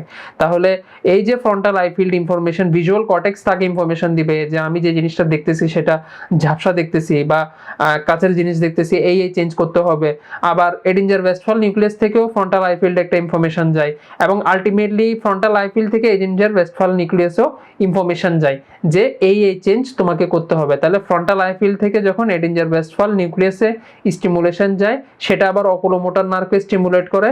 অকুলোমোটর নার্ভ আগের মতোই সিলিয়ারি গ্যাংলিয়ন হয়ে শর্ট সিলিয়ারি নার্ভ হয়ে স্পিনস্টার পিউপিলিকে কন্ট্রাক্ট করে পিউপিলকে কনস্ট্রিক্ট করে দেয়। আর আরেকটা নার্ভ হবে অকুলোমোটর নার্ভের মাধ্যমে হচ্ছে মিডিয়াল রেক্টাস যে মাসল, মিডিয়াল রেক্টাসের সাপ্লাইও কিন্তু অকুলোমোটর নার্ভ, সেটাকে কন্ট্রাক্ট করে আইবলকে মিডিয়ালি কনভার্জ করে। তাহলে অ্যাকোমোডেশনে কি কি চেঞ্জ হয় পরীক্ষার জন্য অনেক ইম্পর্টেন্ট কোশ্চেন, এই স্টেম গ্যাপ বারবার আসে, এখানে ভুল করা যাবে না। তাহলে যখন আমি নিয়ার ভিশনের জন্য অ্যাকোমোডেশন ইউজুয়ালি হচ্ছে যখন কোশ্চেনটা আসে সেটা হচ্ছে নিয়ার ভিশনের জন্য, যে আমি দূরে তাকাচ্ছিলাম, দূরের থেকে যখন হঠাৎ কাছে তাকাইতে যাব তখন আমার আইবলটা হচ্ছে মিডিয়ালি রোটেট হবে এবং পিউপিলটা হচ্ছে যেহেতু কাছে তাকাচ্ছি, কাছের জিনিস থেকে অনেক বেশি লাইট আমার চোখে যাচ্ছে, তাহলে পিউপিল কনস্ট্রিক্ট হবে। দেখেন সব সি হবে, convergence of the visual axis, constriction of the pupil, chromatic aberration decreased, তারপর পিপিলারি কনস্ট্রিকশন হবে, তারপরে হচ্ছে যেটা হচ্ছে less light will enter into the eye because the pupil constrict। আর হচ্ছে contraction of the ciliary muscle হয়, contraction of the ciliary muscle. তাহলে সি দিয়ে যে কয়েকটা মনে রাখা যায় সেটা হচ্ছে contraction of the ciliary muscle, তারপরে হচ্ছে ক্রোমাটিক অ্যাব্রেশন, স্ফেরিক্যাল অ্যাব্রেশন, এই অ্যাব্রেশন সবগুলো কমে যাবে, তারপরে হচ্ছে কনভার্জেন্স অফ দ্য আইবল হবে, কনস্ট্রিকশন অফ দ্য পিউপল হবে। এই চেঞ্জের মাধ্যমে হচ্ছে অ্যাকোমোডেশন রিফ্লেক্স হবে। সিলিয়ারি মাসেল কন্ট্রাকশনের ফলে সাসপেন্সরি মাসেল যেটা সেটা রিল্যাক্স হবে, সিলিয়ারি মাসেল কন্ট্রাক্ট হলে সাসপেন্সরি লিগামেন্টটা রিল্যাক্স হবে এবং লেন্সের হচ্ছে কার্ভেচারটা বাড়বে। লেন্সের কার্ভেচার বাড়লে সে refractive power of the lens increases in the convexity of the lens এবং increase in the refractive power of the lens. যখন আমার লেন্সের দুই পাশেই কি আছে, লেন্সের দুই পাশে সাসপেন্সরি লিগামেন্ট এবং সিলিয়ারি মাসেল আছে। এখন সিলিয়ারি মাসেল যখন কন্ট্রাক্ট করবে সাসপেন্সরি মাসেল রিল্যাক্স করবে, সাসপেন্সরি মাসেল রিল্যাক্স যখন করবে লেন্সের দুই পাশ থেকে যেটা তাকে টেনে রাখতেছিল সেটা ছেড়ে দিবে। তাহলে দুই পাশ থেকে লেন্সকে যারা টানতেছিল সেটা যখন ছেড়ে দিবে লেন্স আরো মোটা হয়ে যাবে। যখন লেন্স মোটা হবে তাহলে কাছের কোনো অবজেক্ট থেকে যে লাইটটা আসতেছে সেটা সে আরো শার্পলি ব্যান্ড করে রেটিনার উপর ফেলতে পারবে, তাহলে ভিশনটা কারেক্ট হবে। এবং এগুলোই যখন পারে না, যখন হয় না, তখন যে কন্ডিশনগুলো ডেভেলপ করে সেগুলো হচ্ছে হাইপারোপিয়া বা হাইপারমেট্রোপিয়া আর মায়োপিয়া, সেগুলো হয়। তাহলে এবার আসুন হচ্ছে নার্ভাস সিস্টেমের যেসব ইম্পর্টেন্ট পার্ট, সেটা হচ্ছে প্রথমে আমাদের হচ্ছে নার্ভ ফাইবারের ক্লাসিফিকেশন। আমরা বলেছি যে বডিতে আমি যতগুলো সাপ্লাই দেখি, starting from the forehead to the tip of my to, all the supplies are been given by cranial nerve and spinal nerve. There are 12 pairs of cranial nerve and 31 pairs of spinal nerve, and these cranial nerve and spinal nerve forms the part of the peripheral nervous system. And brain and the spinal cord যেটা মাঝখানে আছে সেটা central nervous system. এখান থেকে যেটাই বের হচ্ছে সেটা হচ্ছে পেরিফেরাল নার্ভাস সিস্টেম, সেগুলো এসে হচ্ছে বডির বিভিন্ন জায়গায় সাপ্লাই দিয়ে যাচ্ছে। এখন এই নার্ভগুলো হতে পারে sensory if they carry sensation from periphery towards the center, এবং এই নার্ভগুলো হতে পারে motor if they carry sensation from the brain or the spinal cord to the periphery। তাহলে কোনো একটা অ্যাক্টিভিটি করতে চাইলে ব্রেন থেকে যে নার্ভটা নিয়ে যাবে সেটা মোটর নার্ভ, এবং কোনো একটা সেন্সেশন নিয়ে যেতে চাইলে সেটা হচ্ছে থ্রু সেন্সরি নার্ভ। এখন জেনারেলি মনে রাখবেন মোটর যে কোনো একটা কাজ করার জন্য আমার এই হাতের মুভমেন্টের জন্য আমরা জানি এখানে নার্ভ সাপ্লাই হচ্ছে মিডিয়ান নার্ভ, আলনার নার্ভ, রেডিয়াল নার্ভের কিছু সাপ্লাই। এই মিডিয়াল নার্ভ, আলনার নার্ভ এবং আলনার নার্ভ, রেডিয়াল নার্ভ, মিডিয়ান নার্ভকে যদি আমি খুলে খুলে দেখি এদের মধ্যে কি আছে, তাহলে আমি দেখবো তাদের কিছু রুটস থেকে হচ্ছে ফাইবার আসছে। তাহলে এখানে রুট ইউজুয়ালি হচ্ছে C5, 6, 7, 8, ম্যাক্সিমাম T1 পর্যন্ত হচ্ছে এখানে নার্ভ রুটের ফাইবারগুলো আসছে। তাহলে এগুলো কোত্থেকে আসছে? স্পাইনাল কর্ডের লেভেল C5, 6, 7, 8 বা T1ও হইতে পারে। এই 5, 6, 7 থেকে যে ফাইবার সেগুলো আলটিমেটলি আসে হ্যান্ডে সাপ্লাই দিছে। তাহলে হ্যান্ডে যে স্পাইনাল নার্ভগুলো সাপ্লাই দিচ্ছে সেগুলো হচ্ছে 5, 6, 7 এ শুরু হয়েছে। কিন্তু এই 5, 6, 7 থেকে শুরু হয়েছে সত্যি, কিন্তু 5, 6, 7 এর উপর থেকে, দ্যাট ইজ ব্রেন থেকে 5, 6, 7 এও একটা রেগুলেটরি ফাইবার আসে। শুধু যে এই স্পাইনাল নার্ভ এসেই হাতের মুভমেন্ট কন্ট্রোল করছে তা না, ব্রেনের কি হাতের উপর কন্ট্রোল নাই? অবশ্যই আছে। তাহলে ব্রেনের কন্ট্রোলটা সরাসরি হাতের উপর নাই, ব্রেন থেকে কোনো নার্ভ ফাইবার সরাসরি হাতের আঙ্গুলে আমার আসেনি, ব্রেনের ফাইবারগুলো আসছে হচ্ছে স্পাইনাল কর্ড পর্যন্ত। স্পাইনাল কর্ডের C5 কে গিয়ে যখন সে নির্দেশনা দিবে যে তুমি কাজ বেশি করো, সে বেশি করবে, আমার এখানে হাইপারটনিসিটি হবে। আর যদি বলে যে তুমি কাজ কম করো, তাহলে সে কম করবে, আমার হাতে হাইপোটনিসিটি হবে। তাহলে ব্রেন রেগুলেট করবে ওভাবে, সে সরাসরি সিনে আসতেছে না, কিন্তু মেন রেগুলেশনটা কিন্তু ব্রেনই করে যাচ্ছে। তাহলে ব্রেন থেকে যে ফাইবারটা স্পাইনাল কর্ডে এসে শেষ হলো, সেটাকে আমরা বলি হচ্ছে আপার মোটর নিউরন। আর ব্রেন থেকে একইভাবে ক্রেনিয়াল নার্ভ নিউক্লিয়াসেও এসে ফাইবার শেষ হয়। এই যে ক্রেনিয়াল নার্ভ নিউক্লিয়াস আমি যদি ধরি facial nerve supplies the muscles of the facial expression. তাহলে ফেশিয়াল নার্ভের নিউক্লিয়াসটা কোন জায়গায়? ব্রেন স্টেমের কোন একটা জায়গায়। ব্রেন স্টেম থেকে যে নার্ভ ফাইবারটা এসে বিভিন্ন ফেশিয়াল মাসলগুলোকে সাপ্লাই দিছে, ব্রেন স্টেমের নিউক্লিয়াস থেকে যেটা এসে সাপ্লাই দিছে সেটাও হচ্ছে সাপ্লাই দিচ্ছে। সেটার অ্যাকশনই শুধু যে ফেসের উপর আছে তা না, আপার একটা কোনো একটা নিউরনেরও ইফেক্ট সে ফেশিয়াল নার্ভ নিউক্লিয়াসের উপর আছে। তাহলে যে সেরেব্রাল কর্টেক্স থেকে যে ফাইবারটা এই যে ফেশিয়াল নার্ভ নিউক্লিয়াস পর্যন্ত আসলো বা তাকে ইফেক্ট করলো, বা সেরেব্রাল কর্টেক্সের যে ফাইবারটা এই যে C5 এ স্পাইনাল নার্ভ 5 হোক, 7 হোক, 8 হোক, নাম্বার 1 হোক, নাম্বার 4 হোক, এই যে স্পাইনাল নার্ভে এসে যে ইফেক্টটা করে, এই নার্ভগুলো হচ্ছে কর্টিকো স্পাইনাল বা কর্টিকো নিউক্লিয়ার ফাইবার, যেটা কর্টেক্স থেকে নিউক্লিয়াসকে স্টিমুলেট করে, কর্টেক্স থেকে স্পাইনাল কর্ড পর্যন্ত এসে স্পাইনাল কর্ডকে স্টিমুলেট করে। এই কর্টিকো নিউক্লিয়ার এবং কর্টিকো স্পাইনাল ফাইবারগুলোই হচ্ছে upper motor neuron, because they communicates within the central nervous system. দেখেন ব্রেনে শুরু হয়েছে, ব্রেন স্টেমে এসে শেষ হয়ে গেছে, ব্রেনে শুরু হয়েছে, স্পাইনাল কর্ডে শেষ হয়েছে, তাহলে সে তো সেন্ট্রাল নার্ভাস সিস্টেমের বাইরে যায় নাই। এই সবগুলো কথাই হচ্ছে আপার মোটর নিউরন। তাহলে আপার মোটর নিউরনকে বলা যায় পিরামিডাল ট্র্যাক্ট, আপার মোটর নিউরনকে বলা যায় হচ্ছে কর্টিকো স্পাইনাল ট্র্যাক্ট, আর আপার মোটর নিউরনকে বলা যায় যেটা সিএনএস এ শুরু হয়, সিএনএস এ শেষ হয়। তাহলে যেখানে আপার মোটর নিউরন শেষ, ওখান থেকে শুরু হচ্ছে লোয়ার মোটর নিউরন। তাহলে লোয়ার মোটর নিউরন কোনগুলো? ওই যে C5 থেকে যে ফাইবারটা এখন পর্যন্ত এসে সাপ্লাই দিচ্ছে, এবং ওই যে সেরেব্রাল নার্ভ নিউক্লিয়াস, ফেশিয়াল নার্ভের নিউক্লিয়াস থেকে যেটা নিচের দিকে গিয়ে ফেশিয়াল নার্ভ হয়ে এখানে সাপ্লাই দিচ্ছে, ফেশিয়াল এক্সপ্রেশনের মাসলকে সাপ্লাই দিচ্ছে, সেটা হচ্ছে লোয়ার মোটর নিউরন। তাহলে এটা হচ্ছে মোটর নিউরনের একটা primary classification, upper motor neuron এবং লোয়ার মোটর নিউরন। সেটাকে লোয়ার মোটর নিউরনকে অন্যভাবে কি বলতে পারি? যে cerebral nerve nucleus and its axon, cerebral nerve nucleus brain স্টেমে ছিল, ওখান থেকে যে একজনটা আসছে সেটাই লোয়ার মোটর নিউরন। বা বলা যায় কি, স্পাইনাল কর্ডের C5 লেভেলে যে এন্টেরিয়র হর্ন সেল ছিল, সেই এন্টেরিয়র হর্ন সেল থেকে যে নিউরনটা আসছে সেটাই লোয়ার মোটর নিউরন। তাহলে anterior horn cell with its axon which supplies the periphery, সেটা হচ্ছে লোয়ার মোটর নিউরন। তাহলে মোটরের হচ্ছে এটা প্রাইমারি ক্লাসিফিকেশন। আর সেন্সরির ক্ষেত্রে কি হয়? ধরেন যে কোনো একটা সেন্সেশন আমার হাত থেকে যখন আলটিমেটলি স্পাইনাল কর্ডে যাবে, স্পাইনাল কর্ড থেকে সেটা থ্যালামাসে যাবে, থ্যালামাস থেকে সেটা ব্রেনে যাবে, এবং এই যে বিভিন্ন জায়গায় যাবে, সে একটা একটা নিউরন, রিসেপ্টর থেকে স্পাইনাল কর্ডে গেল একটা নিউরন, স্পাইনাল কর্ড থেকে ওই সেন্সেশন ক্যারি করে থ্যালামাসে গেল আরেকটা নিউরন, থ্যালামাস থেকে আলটিমেটলি গেল হচ্ছে ব্রেনে। তাহলে এই যে বিভিন্ন নিউরনগুলো ভাগ হয়ে গেল, সেগুলোকে আমরা বলি first order neuron, second order neuron, third order neuron. এগুলো যখন ট্র্যাক্ট আমরা দেখব কিছুটা, আজকে ব্রিফলি তো দেখব, তখন আমরা আর একটু ক্লিয়ার করতে পারবো। তাহলে নার্ভ ফাইবারের যেটা ইম্পর্টেন্ট সেটা হচ্ছে ক্লাসিফিকেশন। আমরা একটা ক্লাসিফিকেশন এখন দেখে আসলাম, classification of sensory and motor neuron. নিউরনগুলো হচ্ছে based on the number of the process, এটাকে আমরা ইউনিপোলার, বাইপোলার, মাল্টিপোলার ভাগ করতে পারি। ইউনিপোলার ফাইবারের হচ্ছে শুধু একটাই নিউরন থাকবে, ইদার ডেনড্রাইট অর একজন, একটাই থাকবে। আর বাইপোলারের হচ্ছে দুইটা প্রসেস থাকবে, একটা একজন, একটা ডেনড্রাইট থাকবে। আর ইউজুয়ালি বডিতে আমরা যেসব মাসেল, যেসব নার্ভগুলো দেখি, বড় বড় নার্ভ, এই যে মিডিয়ান আলনার নার্ভ, রেডিয়াল নার্ভ, এই নার্ভগুলো হচ্ছে আসলে মাল্টিপোলার নিউরন। মানে এগুলোর অনেকগুলো প্রসেসেস থাকে, সেল বডি থেকে অনেকগুলো প্রসেস থাকে।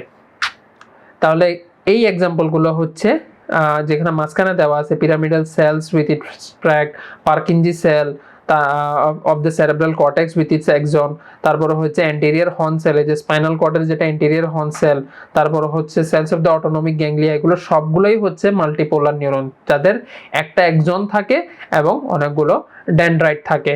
এই যে ব্রেন এবং spinal cord, peripheral nerve, motor cell, যতগুলো নিউরন আছে সবগুলোই হচ্ছে মাল্টিপোলার নিউরন, বা সেমলি এগুলো হচ্ছে Golgi type 1 neuron, Golgi type 1 neuron, যেগুলোতে সিঙ্গেল লং এক্সন থাকে। আমরা নার্ভ বলতে যে ছবিটা চিন্তা করি সেটাই হচ্ছে এটা। আর এছাড়া বাকিগুলোর এক্সাম্পল আপনারা কিছুটা দেখে নেবেন, এটা মরফোলজিক্যাল ক্লাসিফিকেশন। কিন্তু মোস্ট ইম্পর্টেন্ট যে ক্লাসিফিকেশন 5 স্টার যে বক্স, সেটা হচ্ছে classification of the nerve fibre on the basis of the speed of conduction. Speed of conduction অনুযায়ী আমরা প্রথমে নার্ভকে ভাগ করছি অ্যাজ এ বি সি, যত নিচের দিকে গেছে তত ফাইবারগুলো চিকন হয়ে গেছে, তাহলে এ হচ্ছে সবচেয়ে থিক, বি হচ্ছে এর চেয়ে কম, সি হচ্ছে একেবারেই কম। তাহলে এটা একটা ক্লাসিফিকেশন এ বি সি। তার মধ্যে হচ্ছে সিটা দেখেন নন মাইলিনেটেড। এই পরীক্ষায় এই অ্যারো দিয়ে যেটা দেখানো হচ্ছে এটা হচ্ছে পরীক্ষার স্ট্যাম্প, দেখেন অলমোস্ট প্রত্যেক লাইন থেকে এখানে প্রশ্ন আসছে। তাহলে এই যে মাইলিন শীট যে নাই, সি ফাইবারের মাইলিন শীট নাই, এ বি ফাইবারের মাইলিন শীট আছে। তাহলে মাইলিন শীট যেহেতু নাই, সে ওটার কারণে স্লো, আবার সে সবচেয়ে থিনেস্ট, সে ওটার কারণেও স্লো, দুইটা কারণে সে সবচেয়ে স্লোয়েস্ট। এবং এ ফাইবারগুলোকে আমরা আবার ভাগ করছে হচ্ছে আলফা, বিটা, গামা, ডেল্টা।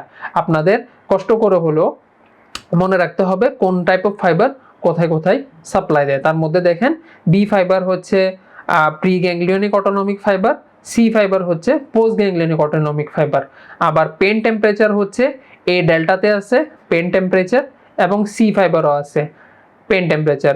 যেহেতু পেন দুই রকম আছে, একটা ফাস্ট পেন, একটা স্লো পেন, বা একটা শার্প পেন, একটা ডিফিউজ পেন, সেজন্য পেনের দুই ধরনেরই ফাইবার থাকে। যেটা ফাস্ট পেন সেটা এ ডেল্টা দিয়ে যাবে, আর যেটা স্লো সেটা হচ্ছে সি ফাইবার দিয়ে যাবে।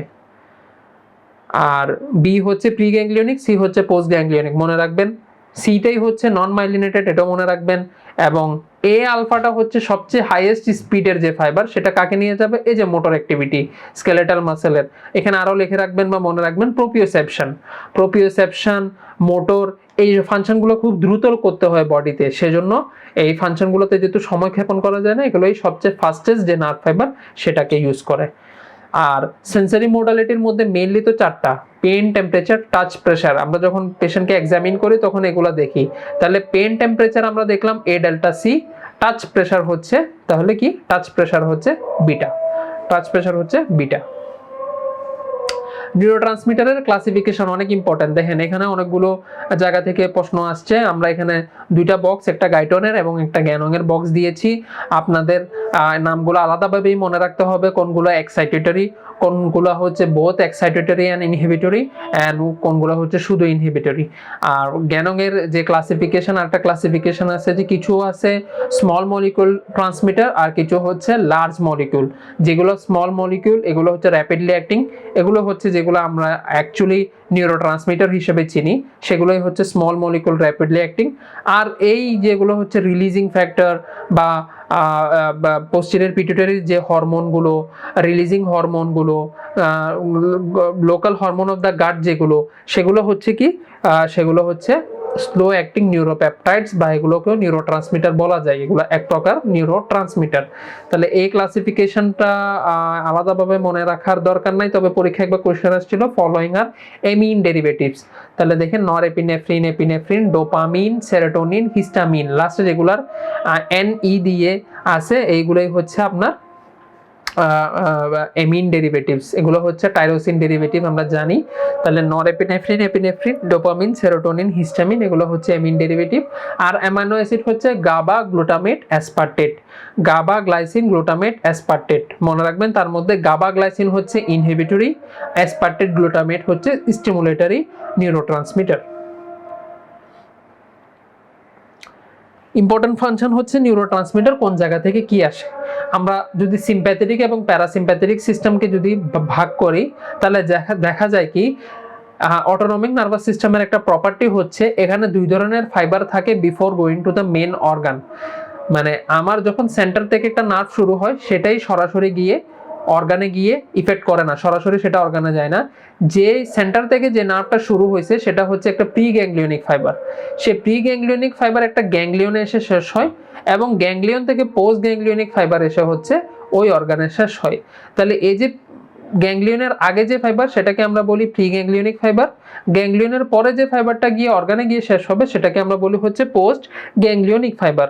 তাহলে প্রি গ্যাংলিয়নিক ফাইবার দেখেন সিম্প্যাথেটিক সিস্টেমের সব জায়গা থেকে প্রি গ্যাংলিয়নিক ফাইবার গ্যাংলিয়নে এসে অ্যাসিটাইল কোলাইনের মাধ্যমে কমিউনিকেট করে।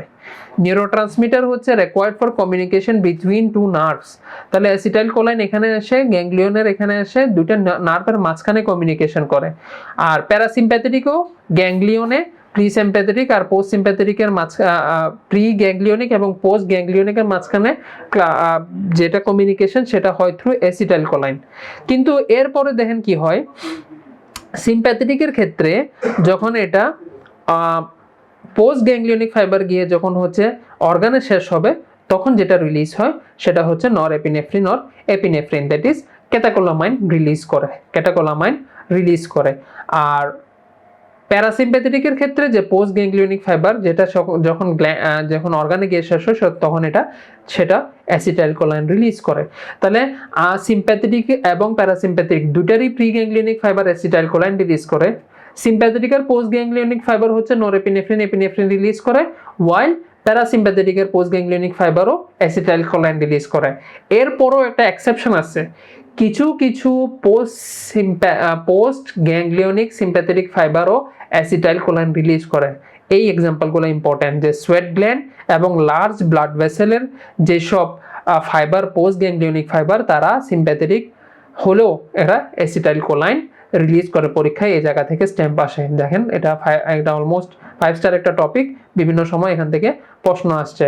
এবং যেসব বডিতে নিউরোমাসকুলার জাংশন, যে নার্ভগুলো এসে মোটর নার্ভ মাসেলে এসে সাপ্লাই দিচ্ছে, সেই নিউরোমাসকুলার সাপ্লাইগুলো হচ্ছে অ্যাসিটাইল কোলাইনের মাধ্যমেই কমিউনিকেট করে। তাহলে acetyl choline is an important neurotransmitter for communication. আর নরঅ্যাড্রেনালিন কোথায় কোথায় থাকে সেটাও আপনারা একটু দেখে নেবেন। এরপর আসুন হচ্ছে সেন্সরি এই যে অ্যাক্টিভিটির জন্য যেটা ইম্পর্টেন্ট সেটা হচ্ছে রিসেপ্টর। তাহলে আমার যে সেন্সরি মডালিটিগুলো সেন্স করবে বাহিরের এনভায়রনমেন্টাল চেঞ্জে, যে টেম্পারেচার চেঞ্জ হচ্ছে, গরম কিছু এসে হাতে লাগতেছে, শার্প কিছু এসে হাতে লাগতেছে, বরফ এসে আমার হাতে লাগতেছে, এই জিনিসগুলো সেন্স করবে হচ্ছে প্রথমে রিসেপ্টর সেন্স করার পরে ওই যে বললাম ফার্স্ট অর্ডার নিউরনকে জানাবে, ফার্স্ট অর্ডার নিউরন গিয়ে সেকেন্ড অর্ডার নিউরনকে জানাবে, সেকেন্ড অর্ডার নিউরন গিয়ে থার্ড অর্ডার নিউরনকে জানাবে, থার্ড অর্ডার নিউরন গিয়ে আলটিমেটলি ব্রেনে গিয়ে বলবে যে ওখানে একটা গরম জিনিস আমার হাতে লাগছে, তুমি এমনভাবে রিয়াকশন করো, মোটর নার্ভগুলোকে বলো একটু হাতকে ওখান থেকে সরাই ফেলতে। তাহলে এই কাজটা করবে হচ্ছে ব্রেন। তবে এই যে ইনফরমেশন যাইতে হইলে যে প্রথম যে জিনিসটা লাগবে সেটা হচ্ছে রিসেপ্টর। তাহলে কি কি মেইনলি মডালিটিগুলো আমাদের আছে সেটা হচ্ছে পেন, টেম্পারেচার, টাচ, প্রেসার, ভাইব্রেশনও আছে, প্রোপিওসেপশনও আছে। তবে মেইনলি যে পেন, টেম্পারেচার, টাচ, প্রেসার, তার মধ্যে দেখেন এই যে ফ্রি নার্ভ এন্ডিং, এটা হচ্ছে একটা রিসেপ্টরের নাম। তারা কি করে পেন, টাচ এবং প্রেসার সবগুলোকে নিয়ে যায়। তারপর মার্কাল ডিস্ক, এটা ইম্পর্টেন্ট ফর টাচ এবং প্রেসার। মার্কাল ডিস্ক এটা হচ্ছে স্কিনের লেয়ারের মধ্যে থাকে, এটা ইম্পর্টেন্ট ফর টাচ সেন্সেশন। তারপরে মিশনাস কর্পাসকাল, মনে রাখবেন ফাইন টাচ, মিশনার কর্পাসকাল মনে রাখবেন সেটা হচ্ছে ফাইন টাচ। আর Pacinian corpuscle is related with pressure. আর মাসেলের ভিতরে কিছু রিসেপ্টর থাকে যারা হচ্ছে মাসেলের টেনশনকে বুঝতে পারে, মাসেলের মুভমেন্টকে, মাসেলের টোনকে মেনটেন করার জন্য যে রিসেপ্টরগুলো থাকে সেগুলো হচ্ছে নিউরোমাসকুলার স্পিন্ডল এবং নিউরোটেন্ডিনাস স্পিন্ডল। তারা হচ্ছে একজনে হচ্ছে মাসেলের স্ট্রেচকে বুঝে, স্পিন্ডল স্ট্রেচকে বুঝে, স্পিন্ডল স্ট্রেচকে বুঝে, আর নিউরোটেন্ডিনাস টেনশনকে বুঝে, টেন্ডিনাসটা টেনশনকে বুঝে। তাহলে স্পিন্ডল স্ট্রেচ বুঝে, আর হচ্ছে নিউরোমাসকুলার স্পিন্ডল স্ট্রেচকে বুঝে, নিউরোটেন্ডিনাস যখন চলে আসে টেন্ডিনাসটা টেনশনকে বুঝে। তাহলে নিউরোটেন্ডিনাস স্পিন্ডলটা হচ্ছে টেনশনকে বুঝে। তাহলে কোন কোন রিসেপ্টর কি কি সেন্সরি মডালিটি রিসিভ করে দেখেন, এগুলো পরীক্ষার কোশ্চেন হিসেবে আসছিল। এখানে আরেকটা কথা মনে রাখবেন, এই রিসেপ্টরগুলোকে আমরা ক্লাসিফাই করতে পারি অ্যাজ নন এনক্যাপসুলেটেড এবং এনক্যাপসুলেটেড, এবং এটা 2020 সালের রেসিডেন্সি কোশ্চেন এবং 2021 সালের রেসিডেন্সি কোশ্চেন দুটাতেই আসছিল, following are the encapsulated and following are non encapsulated receptor, এভাবে প্রশ্নটা আসছিল। এখানে আর একটু ডিটেলস দেওয়া আছে, আপনারা লোকেশনগুলো লাগে না, কোন কোন মডালিটি নিয়ে যায় সেটা মনে রাখবেন। আর একটা জিনিস দেখেন একটু, যেগুলো হচ্ছে এনক্যাপসুলেটেড রিসেপ্টর সবগুলোর নামের সাথে কর্পাসেল আছে, যে পেসিনিয়ান কর্পাসেল, রাফিনি কর্পাসেল, পেসিনিয়ান কর্পাসেল, তারপরে হচ্ছে যে নিউরোস্পেন্ডাল এবং নিউরোটেন্ডিনাস এবং নিউরোমাসকুলার স্পিন্ডল। তাহলে এই স্পেশালাইজড যে নামগুলো সেগুলো কর্পাসেল যেগুলো সেগুলোই ক্যাপসুলেটেড, আর এছাড়া যে নামগুলো আসবে সেগুলো নন এনক্যাপসুলেটেড। জেনারেলি ভাবে মনে রাখেন, পরীক্ষা এটা 2-3 বার প্রশ্ন আসছে। এরপরে রিফ্লেক্স তো আমরা সবসময় জানি, রিফ্লেক্স একটা ইম্পর্টেন্ট পার্ট অফ আবার প্রিক্লিনিক্যাল পার্টও। তাহলে একটা রিসেপ্টর আমরা বললাম, রিসেপ্টর থেকে একটা সেন্সেশন যাবে, সেন্সেশন স্পাইনাল কর্ডে যাবে, স্পাইনাল কর্ডে যাওয়ার পর সেটা রিলে করবে এবং সেখান থেকে মোটর নার্ভের মাধ্যমে স্টিমুলেশন আসবে। এই যে সেন্সেশন এখান দিয়ে ব্লু কালার যে নার্ভ ফাইবার পোস্টেরিয়র হর্ন দিয়ে স্পাইনাল কর্ডে আসলো, স্পাইনাল কর্ডের এই যে আমরা বললাম এন্টিরিয়র হর্ন সেল, C5 লেভেলের এন্টিরিয়র হর্ন সেলের থেকে স্টিমুলেশন হবে, সেই এন্টিরিয়র হর্ন সেলে হচ্ছে মোটর নিউরন আসবে, এটা একটা লোয়ার মোটর নিউরন, সেটা লাল যে নিউরনটা সেটা এসে মাসেলে শেষ হলো এবং সেটা কন্ট্রাকশন করবে। তাহলে আলটিমেটলি ইফেক্টটা হবে, সেটা হইতে পারে মোটর কন্ট্রাকশন, সেটা হইতে পারে গ্ল্যান্ড সিক্রেশন, সেটা হইতে পারে মাসেল কন্ট্রাকশন, সেটা হইতে পারে হচ্ছে জয়েন্ট মুভমেন্ট, সেই সবগুলোই হচ্ছে ultimately effect of A reflex. তাহলে রিফ্লেক্সের সবচেয়ে ইম্পর্টেন্ট যে পার্টটা সেটা হচ্ছে রুট ভ্যালিউ, এটা সবসময় ইম্পর্টেন্ট। এক্সট্রিমিটিতেও আপনাদেরকে পড়াবে, হেড নেকেও আপনাকে পড়াবে, আমরা নার্ভাস সিস্টেমের সাথে এটা দেখছি। তাহলে কি কি পার্ট অফ রিফ্লেক্স আছে? সুপারফিশিয়াল রিফ্লেক্স আছে, ডিপ রিফ্লেক্স আছে, কিছু ভিসরাল রিফ্লেক্স আছে। তার মধ্যে পিপিলারি লাইট রিফ্লেক্সটা আমরা দেখে আসছি, এটা টোটালি একটা ব্রেন স্টেম রিফ্লেক্স বা একটা ভিসরাল রিফ্লেক্স। এরকম মিকচুরেশন রিফ্লেক্স আছে, ভমিটিং রিফ্লেক্স আছে, আর প্যাথোলজিক্যাল কিছু রিফ্লেক্স আছে যেটা হচ্ছে বেবিনিস্কি সাইন, এই যে প্লান্টার যেটা আমরা দেখি সেটা নর্মালি থাকে না, সেটা একটা প্যাথোলজিক্যাল রিফ্লেক্স। আর সুপারফিশিয়াল ডিপ রিফ্লেক্স কোথায় কোথায় দেখা হয়, এদের রুট ভ্যালিউ কি, এগুলো একটু মুখস্থ রাখবেন, পরীক্ষায় স্টেম এগুলো ইনভ্যারিয়েবলি আসে, এগুলো মুখস্থ রাখতে হবে। এই যে রিফ্লেক্সটা সেটা দুই ধরনের হইতে পারে, স্ট্রেচ রিফ্লেক্স এবং উইথড্রল রিফ্লেক্স। অনেক ধরনের টাইপস আছে, তার মধ্যে এটা একটা ক্লাসিফিকেশন, স্ট্রেচ রিফ্লেক্স এবং হচ্ছে উইথড্রল রিফ্লেক্স। স্ট্রেচ রিফ্লেক্সটা হচ্ছে কি, স্ট্রেচ রিফ্লেক্স হচ্ছে কি, যেটা আমরা যে অ্যাঙ্কেল জার্ক দেখি বা নি জার্ক দেখি, যখন আমি একটু স্টিমুলেশন দিব, এই স্টিমুলেশনের ফলে কি হবে, আলটিমেটলি একটা মাসল কন্ট্রাকশন হবে। কিছুক্ষণ আগে যেটা স্পাইনাল নার্ভের সাথে আমরা দেখছি, স্পাইনাল একটা রিফ্লেক্স, তাহলে সেটা হচ্ছে একটা প্রোটেক্টিভ রিফ্লেক্স। সেটা হচ্ছে একটা এক্সামিনেশনে আমরা দেখে থাকি যে মাসল স্ট্রেচের ফলে একটা কন্ট্রাকশন হয়, সেটা হচ্ছে স্ট্রেচ রিফ্লেক্স। আর উইথড্রল রিফ্লেক্স হচ্ছে কি, কোনো একটা পেন সেন্সেশন আমার আঙ্গুলের মাথায় লাগলো, কোনো একটা পিন প্রিক হলো, কোনো একটা গরম কিছু এসে লাগলো, তখন আমি যে আমার হাতটা সরাই ফেলি, সেটা হচ্ছে উইথড্রল রিফ্লেক্স। এন্ড উইথড্রল রিফ্লেক্সের পাথওয়েটা এত সহজ না। উইথড্রল রিফ্লেক্স ওই যে বললাম, যখন আমি একটা সেন্সেশন দিচ্ছি, এখানে একটা পেন সেন্সেশন আমি পারকাশন হ্যামার দিয়ে যখন ট্যাপ করলাম এবং এটা ট্যাপ করে আলটিমেটলি সেটা স্পাইনাল কর্ডে গেল, স্পাইনাল কর্ড এটাকে বুঝে নিল, বুঝে নিয়ে বললো যে মোটর নার্ভে যে তুমি গিয়ে মোটর মাসলটাকে কন্ট্রাক্ট করো, হাড়টাকে এভাবে কন্ট্রাক্ট করো, সে গিয়ে বাইসেপসে কন্ট্রাক্ট করে হাড়টা সরে যায়। কিন্তু যখন আমার হাতে একটা গরম অবজেক্ট এসে লাগে, যখন আমার হাতে এসে একটা পিন প্রিক হয়, তখন ব্যাপারটা এত সহজ হবে না। তখন আগে পিন প্রিকটা একটা রিসেপ্টরকে বুঝতে হবে, রিসেপ্টর বুঝার পর ফার্স্ট অর্ডার নিউরনকে বলবে যে এরকম একটা সমস্যা হয়েছে, ফার্স্ট অর্ডার নিউরন গিয়ে স্পাইনাল কর্ডে গিয়ে শেষ হয়ে যাবে, সে ওখানে একজন সেকেন্ড অর্ডার নিউরনকে দায়িত্ব দিবে যে তোমার এই ইনফরমেশনটা উপরে পাঠাতে হবে। তখন সেটা গিয়ে আবার থ্যালামাসে গিয়ে শেষ হয়ে যাবে, থ্যালামাসে গিয়ে সে বলে দিবে যে এখানে একটা সমস্যা হচ্ছে, ব্রেনকে জানাতে হবে। থ্যালামাস থেকে বা থার্ড অর্ডার নিউরন শুরু হবে, যেটা ব্রেনে গিয়ে বলবে যে তুমি একটু মোটর নার্ভকে বলো যে আমার এই জিনিসটা করতে হবে। এখন আমি আবার বলেছি মোটর নার্ভ ব্রেন থেকে সরাসরি আমার এই আঙ্গুলের মাথায় কোনো মোটর নার্ভ আসে না, তাহলে ব্রেন বলবে যে তাহলে তো স্পাইনাল কর্ড খবর দেওয়া দরকার। সে স্পাইনাল কর্ডের C5 এসে বলবে যে এখানে একটা সমস্যা হচ্ছে, তুমি একটু ওখানে আঙ্গুলটাকে ওই জায়গা থেকে সরাই ফেলো। তাহলে C5 চিন্তা করবে যে আচ্ছা ঠিক আছে, আমার এই আঙ্গুলটা তো সরানো দরকার, সে এবার এসে বাইসেপসকে স্টিমুলেট করবে এবং আপনি বাইসেপ কন্ট্রাকশনের মাধ্যমে হাতটা এখান থেকে সরাবেন। তাহলে দেখেন কত কিছু এর মধ্যে হয়ে গেল, এটাই হচ্ছে একটা উইথড্রল রিফ্লেক্স। তাহলে সিম্পল যে রিফ্লেক্সটা আমি এলিসিট করি সেটা স্ট্রেচ রিফ্লেক্স, আর যেটা এত কিছু করে আমাকে বাঁচাচ্ছে সেটা হচ্ছে উইথড্রল রিফ্লেক্স। যেহেতু উইথড্রল রিফ্লেক্সে অনেকগুলো নার্ভের কমিউনিকেশন লাগছে, তাহলে এটাকে বলাই যায় এটা একটা পলিসিন্যাপটিক রিফ্লেক্স। আর স্ট্রেচ রিফ্লেক্স হচ্ছে একটা মোনোসিন্যাপটিক রিফ্লেক্স, একটা নার্ভ গেল আর একটা নার্ভকে স্টিমুলেট করে ইফেক্ট করে দিল। আর উইথড্রয়াল রিফ্লেক্সটা সবসময় হয় কি আমার বডিকে প্রোটেক্ট করার চেষ্টা করে, যে কোনো নক্সিয়াস স্টিমুলাসে সেটা স্টিমুলেটেড হয় এবং আমার বডিকে প্রোটেক্ট করার চেষ্টা করে। তাহলে পরীক্ষায় এগুলো কিন্তু কোশ্চেন হিসেবে আসে, আপনারা দেখে নেবেন। তাহলে আমরা ট্র্যাকস থেকে কি কি জানবো? আজকে তো আমরা যেহেতু টপ 10 ক্লাস একটু ব্রিফ ডিসকাশন দিব, তাহলে আমি এই যে কিছুক্ষণ আগে যে উদাহরণটা দিলাম যে নক্সিয়াস একটা স্টিমুলেশন আসলো, আলটিমেটলি একটা বিভিন্ন ফাইবার হয়ে নার্ভ সেন্সেশনটা স্পাইনাল কর্ড বেয়ে ব্রেনে উঠে গেল এবং ব্রেন থেকে কিছু মোটর নার্ভ এসে স্পাইনাল কর্ডে এসে শেষ হয়ে আলটিমেটলি ইফেক্টটা করলো। তাহলে এই যে নার্ভ সেন্সেশন যেটা উপরের দিকে যাচ্ছে, this is through ascending fibres. All the sensation that goes to the brain ascends to the brain through ascending fibers, and those are the information that comes from the brain to the spinal cord or the cerebral nerve nucleus, they are known as the descending fiber. আমরা যেগুলোকে corticospinal tract বলছি সেগুলো হচ্ছে কিন্তু একটা descending fiber, and the fibers that ascends to the brain are known as ascending fiber. So these are the different ascending fiber like fasciculus gracilis, fasciculus cuneatus, which is this is the transverse section of the spinal cord showing different fiber. On our right hand side we can see the ascending fibers, while on the left hand side we can see the descending fibers. And the ascending fibers, you can see this is known as the fasciculus gracilis, fasciculus cuneatus. This forms the posterior column of the spinal cord. You see spinal কর্ডের বাইরে হচ্ছে white matter, ভিতরে হচ্ছে grey matter.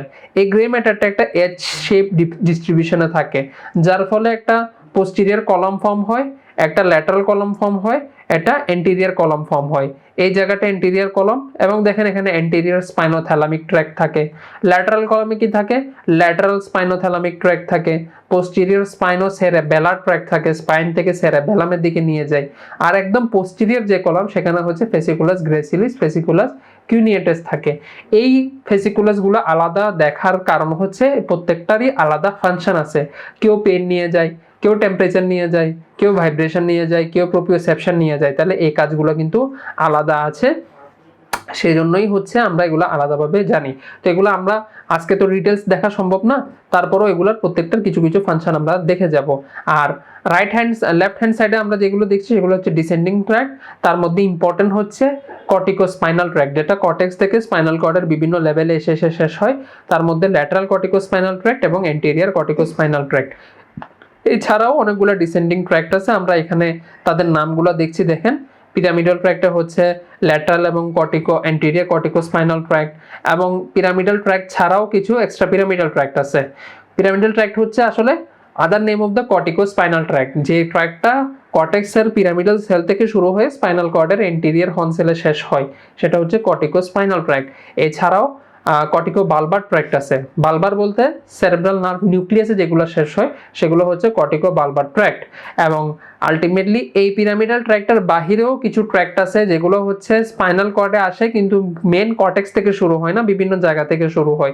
যেমন red nucleus থেকে শুরু হয় রুব্রো spinal tract, reticular formation থেকে শুরু হয় রেটিকুলো স্পাইনাল ট্র্যাক্ট, যে মিড ব্রেনে যেটা ট্যাকটাম ট্যাগমেন্টাম আছে সে ট্যাকটাম থেকে শুরু হয় হচ্ছে টেকটোস্পাইনাল ট্র্যাক্ট।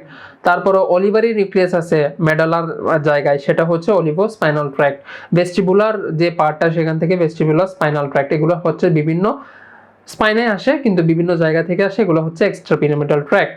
তাহলে এই যে কর্টিকোস্পাইনাল ট্র্যাক্ট সেটা শুরু হয় হচ্ছে এই যে প্রাইমারি মোটর এরিয়া, যেটা আমরা বললাম যে pre central sulcus, pre central gyrus, যেটা সেখান থেকে যে এরিয়া নাম্বার 4 আছে, এবং এটার সামনে যেটা সেকেন্ডারি মোটর এরিয়া আমরা এরিয়া নাম্বার 6 যেটা বলেছি প্রি মোটর এরিয়া, এবং যে প্রাইমারি যে সেন্সরি এরিয়া এরিয়া নাম্বার 312 সেখান থেকেও কিছু ফাইবার নিয়ে কর্টিকোস্পাইনাল ট্র্যাক্ট আসে। তাহলে তিনটা এরিয়া থেকে নেয়, এরিয়া নাম্বার 4, 6 এবং এরিয়া নাম্বার 312। মোস্টলি হচ্ছে এখানে মোটর এরিয়া থেকে আনে, কিছুটা সেন্সরি ফাইবার আনে, এবং এটা হচ্ছে পিরামিডের ওখানে ডিকাসেট করে। In the lower part of the pyramid এসে পিরামিডাল ট্র্যাক্টে মেডালা অবলাঙ্গাটা দিয়ে আলটিমেটলি ইন্টারনাল ক্যাপসুল হয়। আমরা ইন্টারনাল ক্যাপসুলে দেখছি কি পোস্টেরিয়র লিম্ব দিয়ে কর্টিকোস্পাইনাল ট্র্যাক্ট নেমে ব্রেন স্টেমের মিড ব্রেন দিয়ে যায়, পন্স দিয়ে ঢুকে মিড ব্রেন দিয়ে যায়, এবং আলটিমেটলি মেডালাতে আসে একটা এলিভেশন ফর্ম করে, যেটাকে আমরা বলি পিরামিড। আপনারা মেডালার কাট সেকশনের ছবি দেখবেন, ওখানে পিরামিড আছে। সে মেডালার নিচে এসে সে ডিকাসেট করে, এবং ডিকাসেট করে হচ্ছে অপোজিট সাইডে দিয়ে আসে। এজন্য কর্টিকোস্পাইনাল ট্র্যাক্টের কোনো লিশন হলে আমরা কন্ট্রাল্যাটারাল হেমিপ্যারেসিস পাই, অপোজিট সাইডে লিশন পেয়ে থাকি। সিমিলারলি এগুলো হচ্ছে অ্যাসেন্ডিং ট্র্যাক্ট। অ্যাসেন্ডিং ট্র্যাক্টের মধ্যে ইম্পর্টেন্ট আমরা বলেছি ফেসিকুলাস গ্রেসিলিস, কিউনিয়েটাস এবং হচ্ছে অ্যান্টেরিয়র এবং ল্যাটারাল স্পাইনোথ্যালামিক ট্র্যাক্ট। এগুলোর ফাংশনগুলো ইম্পর্টেন্ট দেখেন। ল্যাটারাল স্পাইনোথ্যালামিক ট্র্যাক্ট নিয়ে যায় pain temperature, anterior spinothalamic tract নিয়ে যায় হচ্ছে টাচ প্রেশার। তাহলে এই যে স্পাইনোথ্যালামিক কেন বলছে, এগুলো স্পাইন থেকে থ্যালামাস, ওই যে আমি বলছি যে রিসেপ্টর থেকে ফার্স্ট অর্ডার নিউরন এসে স্পাইনাল কর্ডে শেষ হয়, তাহলে সেটাকে তো আমরা স্পাইনাল নার্ভ হিসেবেই চিনি। আমি এখানে দেখলে আমি যদি আমাকে বলে যে এই যে রিসেপ্টর থেকে সেন্সেশন কে নিয়ে গেছে, না হয় আল্নার নার্ভ নিয়ে গেছে, না হয় মোটর নার্ভ নিয়ে মিডিয়ার নার্ভ নিয়ে গেছে, না হয় রেডিয়াল নার্ভ আমার ডরসাম থেকে নিয়ে গেলে রেডিয়াল নার্ভ নিয়ে গেছে, এই যে নার্ভগুলো আমরা বলি এগুলো সবই আসলে স্পাইনাল নার্ভ। স্পাইনাল নার্ভের সাথে স্পাইনাল কর্ডের শেষ, যে স্পাইনাল কর্ড থেকে যে থ্যালামাস পর্যন্ত নিয়ে যাবে তাদের বিভিন্ন নাম দেওয়া হয়েছে। যে পেন টেম্পারেচার নিয়ে যায় তাদের নাম হচ্ছে ল্যাটারাল স্পাইনোথ্যালামিক ট্র্যাক্ট, কারণ সে lateral part of the spinal কর্ডে থাকে। আবার যে টাচ প্রেশার গুলোকে নিয়ে যায় ছাড়া হচ্ছে অ্যান্টেরিয়র স্পাইনোথ্যালামিক ট্র্যাক্ট। আর একদম পোস্টেরিয়র কলামে আমরা যেগুলো দেখিয়েছি ফেসিকুলাস গ্রেসিলিস কিউনিয়েটাস, এরা কি নিয়ে যায়, এরা হচ্ছে special sense, proprioception, vibration, 2 point discrimination, এই জিনিসগুলো হচ্ছে পোস্টেরিয়র কলাম দিয়ে নিয়ে যায় এবং আলটিমেটলি তারা ব্রেনে অ্যাসেন্ড করে থ্যালামাসে শেষ হয়। থ্যালামাস থেকে এবার থার্ড অর্ডার নিউরন শুরু হয়, যেটা সেরেব্রাল কর্টেক্সের এরিয়া নাম্বার 312। দেখেন প্রত্যেকটার ক্ষেত্রেই এরিয়া নাম্বার 312-তে গিয়ে শেষ হয় এবং ওখানে গিয়ে আলটিমেটলি সেটা পারসেপশন দেয় যে এখানে পেন হচ্ছে, এখানে ভাইব্রেশন হচ্ছে, এখানে টেম্পারেচার বেড়ে যাচ্ছে, এই ধরনের ইনফরমেশনগুলো দেয়। তাহলে এই ফাংশনগুলো ইম্পর্টেন্ট দেখে নেবেন। আমরা যে ফেসিকুলাস গ্রেসিলিস এবং কিউনিটিস দিয়ে বলছি সেগুলো হচ্ছে ডরসাল কলাম দিয়ে যায় বা পোস্টেরিয়র কলাম দিয়ে যায়। এগুলোর নাম হচ্ছে dorsal column medial lemniscal system. Dorsal column medial lemniscal system, এটা কি কি সেন্সেশন নিয়ে যায় ইম্পর্টেন্ট সেখানে দেখেন। এবং এই পরীক্ষার স্ট্যাম্প আসছিল sensation from the bottom of the foot থেকে প্রোপিসেপটিভ সেন্সেশন নিয়ে যায়। Ability to stand steadily with eyes closed, এটাও নিয়ে যায় dorsal column medial lemniscal system. আর অ্যান্টেরোল্যাটারাল গুলো সহজ, pain temperature, touch pressure, pain temperature, touch pressure, pain temperature, touch pressure. তার মধ্যে পেন টেম্পারেচার ল্যাটারাল স্পাইনোথ্যালামিক দিয়ে যায় এবং পেন টেম্পারেচারের ফাইবারের ক্ষেত্রে আমরা একটা কথা বলেছিলাম A delta C, pain temperature lateral spinothalamic tract, pain temperature A delta C দিয়ে যায়। আর অ্যান্টেরোল্যাটারাল যে অ্যান্টিরিয়র স্পাইনোথ্যালামিক ট্র্যাক্টটা হচ্ছে টাচ প্রেশারের ক্ষেত্রে ফাইবার ছিল হচ্ছে কি, টাচ প্রেশারের ক্ষেত্রে হচ্ছে আমাদের অ্যান্টিরিয়র স্পাইনোথ্যালামিক ট্র্যাক্ট দিয়ে যাবে এবং টাচ প্রেশার হচ্ছে আমরা দেখছি কি এটা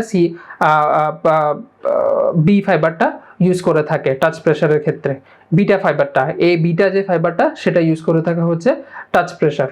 তাহলে সেটা আপনারা মনে রাখবেন। এর বাহিরে পেন পাথওয়েটা একটু জানা দরকার। তাহলে এই পাথওয়েটা একবার আমরা দেখি। এই যে আলটিমেটলি হচ্ছে মেকানিক্যাল যে ইলেকট্রিক্যাল স্টিমুলেশন হয় সেটা স্টিমুলেশন হতে পেন রিসেপ্টর হয়। পেন রিসেপ্টর হইতে পারে ফ্রি নার্ভ এন্ডিং। সে পেন রিসেপ্টরটা হচ্ছে আলটিমেটলি ফার্স্ট পেন যদি হয় তাহলে আমরা বলছি কি পেন কিভাবে কি ফাইবার দিয়ে আসে, এ ডেল্টা ফাইবার দিয়ে আসে, সি ফাইবার দিয়ে আসে। তাহলে যদি ফার্স্ট পেন হয় সেটা এ ডেল্টা ফাইবার দিয়ে যাবে, স্লো পেন হলে সেটা সি ফাইবার দিয়ে আসবে। ধরেন ফর এক্সাম্পল আপনি এখানে একটা পিন প্রিক করে দিলেন, এই যে পিন প্রিক করে দিলেন আমার ভিডিওর রিফ্লেক্স করতে হবে, তাহলে সেন্সেশন পেন হিসাবে আমার ব্রেনে যেতে হবে। তাহলে এই পেনটা শার্প পেন, দ্রুত যেতে হবে, তাহলে সেটা এখানে যে ফাইবার দিয়ে যাবে সেটা এ ডেল্টা যে ফাইবার সেটা ইউজ করবে। আমার নার্ভ ফাইবারের মধ্যে অনেকগুলো ফাইবার আছে, সে এ ডেল্টা ফাইবারকে ইউজ করবে। আবার ধরেন আপনি ভাত খাইছেন, আপনার পেপটিক আলসার ডিজিজের সমস্যা আছে, তাহলে এখানে একটা একিং পেন হচ্ছে, একটা স্লো পেন হচ্ছে, ডিফিউজ একটা পেন হচ্ছে, এই পেন ফাইবারও তো ওই সাবসিকুয়েন্ট স্পাইনাল কর্ডে গিয়ে সেন্সেশনটা পাঠাবে, তাহলে সেটা যাবে সি ফাইবার দিয়ে। কিন্তু রিসেপ্টর সেম, সবগুলো ফ্রি নার্ভ এন্ডিং এর মাধ্যমে যাবে, তাহলে সি টাইপ অফ ফাইবার দিয়ে যাবে, সেটাই হচ্ছে ফার্স্ট অর্ডার নিউরন। আর যদি ফার্স্ট পেন হয় এ ডেল্টা ফাইবারটা হচ্ছে ফার্স্ট অর্ডার নিউরন, যেটা স্পাইনাল কর্ড পর্যন্ত যাবে, ডরসাল রুট গ্যাংলিয়ন হয়ে আলটিমেটলি স্পাইনাল কর্ডে যাবে। স্পাইনাল কর্ডে এসে সে এবার সিন্যাপস করবে, সেকেন্ড অর্ডার নিউরন শুরু হবে। দেখেন সেকেন্ড অর্ডার নিউরনটা ডিকাসেট করে অপোজিট সাইডে চলে যাবে, সেকেন্ড অর্ডার নিউরনটা অপোজিট সাইডে চলে যাবে এবং এবার অ্যাসেন্ড করা শুরু করবে। অ্যাসেন্ড করে স্পাইনাল কর্ড দিয়ে যাবে, মেডুলা দিয়ে ঢুকবে, মেডুলা ক্রস করবে, মিড ব্রেন ক্রস করবে এবং আলটিমেটলি মিড ব্রেন ক্রস করার পর সেটা থ্যালামাসে গিয়ে শেষ হবে। এই যে সেরেব্রাল কর্টেক্সে দেখেন থ্যালামাসে গিয়ে শেষ হলো। এই যে মেডালা পন্স মেডালা মিড ব্রেনের ভিতর দিয়ে যে ক্রস করলো তখন তার নাম হয়ে যায় স্পাইনাল লেমনিসকাস। তখন আর স্পাইনোথ্যালামিক তো নামটা তার চেঞ্জ হয়ে যায়, সেটা স্পাইন থেকে এসে যখন মেডুলা ক্রস করে তখন তাদের নাম হয়ে যায় স্পাইনাল লেমনিসকাস। তাহলে আমরা জানি পেন টেম্পারেচার হচ্ছে, আমরা জানি কি পেন টেম্পারেচার হচ্ছে ল্যাটারাল স্পাইনোথ্যালামিক ট্র্যাক্ট দিয়ে যায়। সিমিলারলি এটা যদি টাচ হইতো তাহলে এটা অ্যান্টেরিয়র দিয়ে যাইতো, কিন্তু পেন টেম্পারেচার হোক আর টাচ প্রেশারই হোক বা অ্যান্টারোল্যাটারাল সিস্টেমের দুটা ফ্যাক্টরি বা এই চারোটা সেন্সেশনই আলটিমেটলি মেডালাতে এদেরকে চিনা হয় স্পাইনাল লেমনিসকাস হিসেবে। মেডালাতে 4 ধরনের লেমনিসকাস থাকে, তার মধ্যে এটা হচ্ছে একটা স্পাইনাল লেমনিসকাস। এছাড়াও থাকে হচ্ছে মিডিয়াল লেমনিসকাস। যখন এই একই সেন্সেশনগুলো আমরা ইয়ের ক্ষেত্রে চিন্তা করব, ডরসাল কলামের ক্ষেত্রে চিন্তা করব, মানে ফাইন টাচ, প্রোপিওসেপশন, ভাইব্রেশন, এগুলো তো এভাবেই এসেন্ড করে, একটু পাথওয়েতে ডিফারেন্স আছে। তাহলে এগুলো যখন এসেন্ড করে তখন যখন মিড ব্রেন দিয়ে যায়, তখন মিড ব্রেন বা মেডালা দিয়ে যায়, তখন এদের নাম হয় মিডিয়াল লেমনিসকাস। তাহলে এটাও এই দুটার মধ্যে পার্থক্য, একটার নাম হয় স্পাইনাল লেমনিসকাস আর একটা নাম হয় মিডিয়াল লেমনিসকাস। সেটা হয়ে আলটিমেটলি স্পাইনাল কর্ডে গিয়ে যেটা শেষ হয় সেটা স্পাইনাল কর্ডের থ্যালামাসে গিয়ে শেষ হয়। থ্যালামাসের কোন জায়গায় শেষ হয় এটা পরীক্ষার জন্য একটা ইম্পর্টেন্ট স্টেম, সেটা হচ্ছে ventral posterolateral nucleus, ventral posterolateral VPL, ventral posterolateral nucleus of the থ্যালামাসে গিয়ে শেষ হয়। সেখান থেকে আলটিমেটলি ওই যে ইন্টারনাল ক্যাপসুলের আমরা পড়ছি ওখানে anterior thalamic radiation, superior thalamic radiation, posterior thalamic radiation, এই যে ইন্টারনাল ক্যাপসুলের সেই পার্টটা সে ক্রস করে আলটিমেটলি সেরেব্রাল কর্টেক্সের primary somesthetic area, area number 312 তে গিয়ে শেষ হবে। এটা দিয়ে সে পেন সেন্সেশনটা ব্রেনের কাছে পৌঁছায় দিল। এবার ব্রেন কি করবে সেটা ব্রেনের ব্যাপার। তাহলে এই যে ফাস্ট পেন এবং স্লো পেন, এদের মধ্যে কিছু ডিফারেন্স আছে, সেগুলো আপনারা মনে রাখবেন। তার মধ্যে নিউরোট্রান্সমিটার পরীক্ষায় আসে, দেখেন ফাস্ট পেনের নিউরোট্রান্সমিটার গ্লুটামেট, স্লো পেনে হচ্ছে গ্লুটামেটও আছে এবং সাবস্টেন্স পিও আছে। পরীক্ষায় এটা অনেক কোশ্চেন আসে, কি কি কেমিক্যাল স্টিমুলাই পেইনকে স্টিমুলেট করতে পারে, পরীক্ষার জন্য অনেক ইম্পর্টেন্ট কোশ্চেন। এই যে ফ্রি নার্ভ এন্ডিংকে আপনি কি কি দিয়ে এক্সাইট করতে পারেন বা কি কি চেঞ্জ হওয়ার ফলে ফ্রি নার্ভ এন্ডিংগুলো স্টিমুলেট হয়, তাহলে সেটা হচ্ছে ব্রেডিকাইনিন, সেরোটোনিন, পটাশিয়াম আয়ন, এই তিনটা আসলে আপনারা ট্রু দিবেন।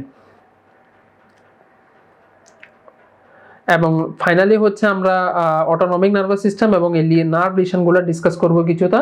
তাহলে এই যে কর্টিকোস্পাইনাল ট্র্যাক্ট আমরা বললাম, কর্টিকোস্পাইনাল ট্র্যাক্ট কর্টেক্স থেকে স্পাইনাল কর্ডের দিকে আসে, সেগুলোর হচ্ছে যখন আমরা বললাম কিছু আপার মোটর নিউরন আছে, কিছু লোয়ার মোটর নিউরন আছে। যখন আপার মোটর নিউরন লিশন হয় তাহলে কি কি চেঞ্জ হয়, লোয়ার মোটর নিউরন ধরেন anterior horn cell of the spinal cord and its axon বা cerebral nerve nucleus and its axon, এই অ্যাক্সনগুলোতে যখন সমস্যা হয় তখন কি কি ম্যানিফেস্টেশন হয় সেটা আপনারা এখান থেকে মনে রাখবেন। অনেক অনেক ইম্পর্টেন্ট একটা বক্স, 5 স্টার একটা বক্স। মনে রাখবেন আপার মোটর নিউরনের সবসময় একটা ইনহিবিটরি রোল আছে। আপার মোটর নিউরনকে যদি আমরা মনে রাখি, এতে একজন বাবার রোল প্লে করে, একজন গার্জিয়ানের রোল প্লে করে। আর লোয়ার মোটর নিউরন হচ্ছে একজন দুষ্ট প্রকৃতির একজন সন্তানের কথা আপনারা চিন্তা করতে পারেন। এখন যতক্ষণ বাবা তার ঠিক থাকে তখন হচ্ছে লোয়ার মোটর নিউরনও ঠিক থাকে, সন্তানও বাসার পোলাপানগুলো হচ্ছে ভালো মতো থাকে। ধরেন বাবা এখন বাসায় নাই বা বাবার অসুস্থ হয়ে গেল, বাবা নাই, তখন যখন আপার মোটর নিউরনের সমস্যা হয়ে যায়, যখন বাবাদের সমস্যা হয়ে যায় বা বাবা অসুস্থ, আজকে বিছানা থেকে উঠতে পারতেছে না, এরা হচ্ছে আপার হ্যান্ড নিয়ে নেয়। এরা হচ্ছে বাসার সব জিনিসপত্র ভেঙে ফেলছে, সব জিনিসপত্র উলট পালট করে ফেলছে, এক জায়গায় নিয়ে আসছে। তাহলে একটা হাইপার টনিসিটি তাদের মধ্যে চলে আসে, তাদের টোন বেড়ে যায়, কাজ বেড়ে যায়। এই যে এখানে দেখেন স্পাস্টিক টাইপ অফ প্যারালাইসিস হবে, সবগুলোতে টোন বেড়ে যাবে। বেবিনিস্কি সাইনটা পজিটিভ হবে, এক্সটেন্সর হবে, মানে এক্সটেনশন হয়ে যাবে। বা আরেকটা মনে রাখতে পারেন, বেবিনিস্কি সাইন আপার মোটর নিউরন লেশনে আপারের দিকে যাবে, লোয়ার মোটর নিউরনে লোয়ারের দিকে যাবে। তাহলে লোয়ার মোটর নিউরনে এটা ফ্লেক্সর হবে, আপার মোটর নিউরনে সেটা এক্সটেন্সর হবে। এই ধরনের চেঞ্জ হয়। টেন্ডনগুলো এক্সাজারেটেড হয়ে যায়, আর টেন্ডনগুলো এক্সাজারেট হয়ে যায়। মনে রাখবেন সুপারফিশিয়াল রিফ্লেক্সের দুই দিকেই লস্ট হয়। আর যখন লোয়ার মোটর নিউরনের লিশন, তাহলে যখন বাচ্চাই অসুস্থ, বাবা ভালো আছে, যখন বাচ্চাই অসুস্থ, তখন দেখেন বাচ্চা যে আমাদের বাসায় যেসব বাচ্চাগুলো আছে, বাচ্চাগুলো যখন অসুস্থ হয়ে যায় মনে হয় যে পুরো ঘর শান্ত হয়ে গেল, কেউ খেলছে না, কোনো আওয়াজ শোনা যাচ্ছে না, তাহলে যখন লোয়ার মোটর নিউরন লিশন হয় একটা ফ্লেক্সিডিটি ডেভেলপ করে, মাসেলগুলো ভোঁতা হয়ে থাকে, মাসেলগুলোর কোনো টোন থাকে না, হাইপোটোনিক হয়ে থাকে, ফ্লেক্সিড হয়ে থাকে, ডিসইউজ হইতে হইতে আলটিমেটলি ওয়েস্টিং হয়ে যায়, কোনো ধরনের মোশন সেটাতে থাকে না, রিফ্লেক্স সব অ্যাবসেন্ট হয়ে যায়। তারপরে এই যে মাসেল ওয়েস্টিংগুলো হয় সেজন্য নার্ভ স্টিমুলেশন, আর যে নার্ভগুলোতে হইতো এখন নার্ভ ফাইবার তো কমে যাচ্ছে, তাহলে বাকি নার্ভ ফাইবারগুলোকে সে বেশি বেশি স্টিমুলেট করার চেষ্টা করে, যার কারণে এখানে আলাদাভাবে একটু মনে রাখবেন, যেটা মনে থাকে না, কনফিউশন হয়, সেটা হচ্ছে ফেসিকুলেশনটা লোয়ার মোটর নিউরনের ক্ষেত্রে হয়।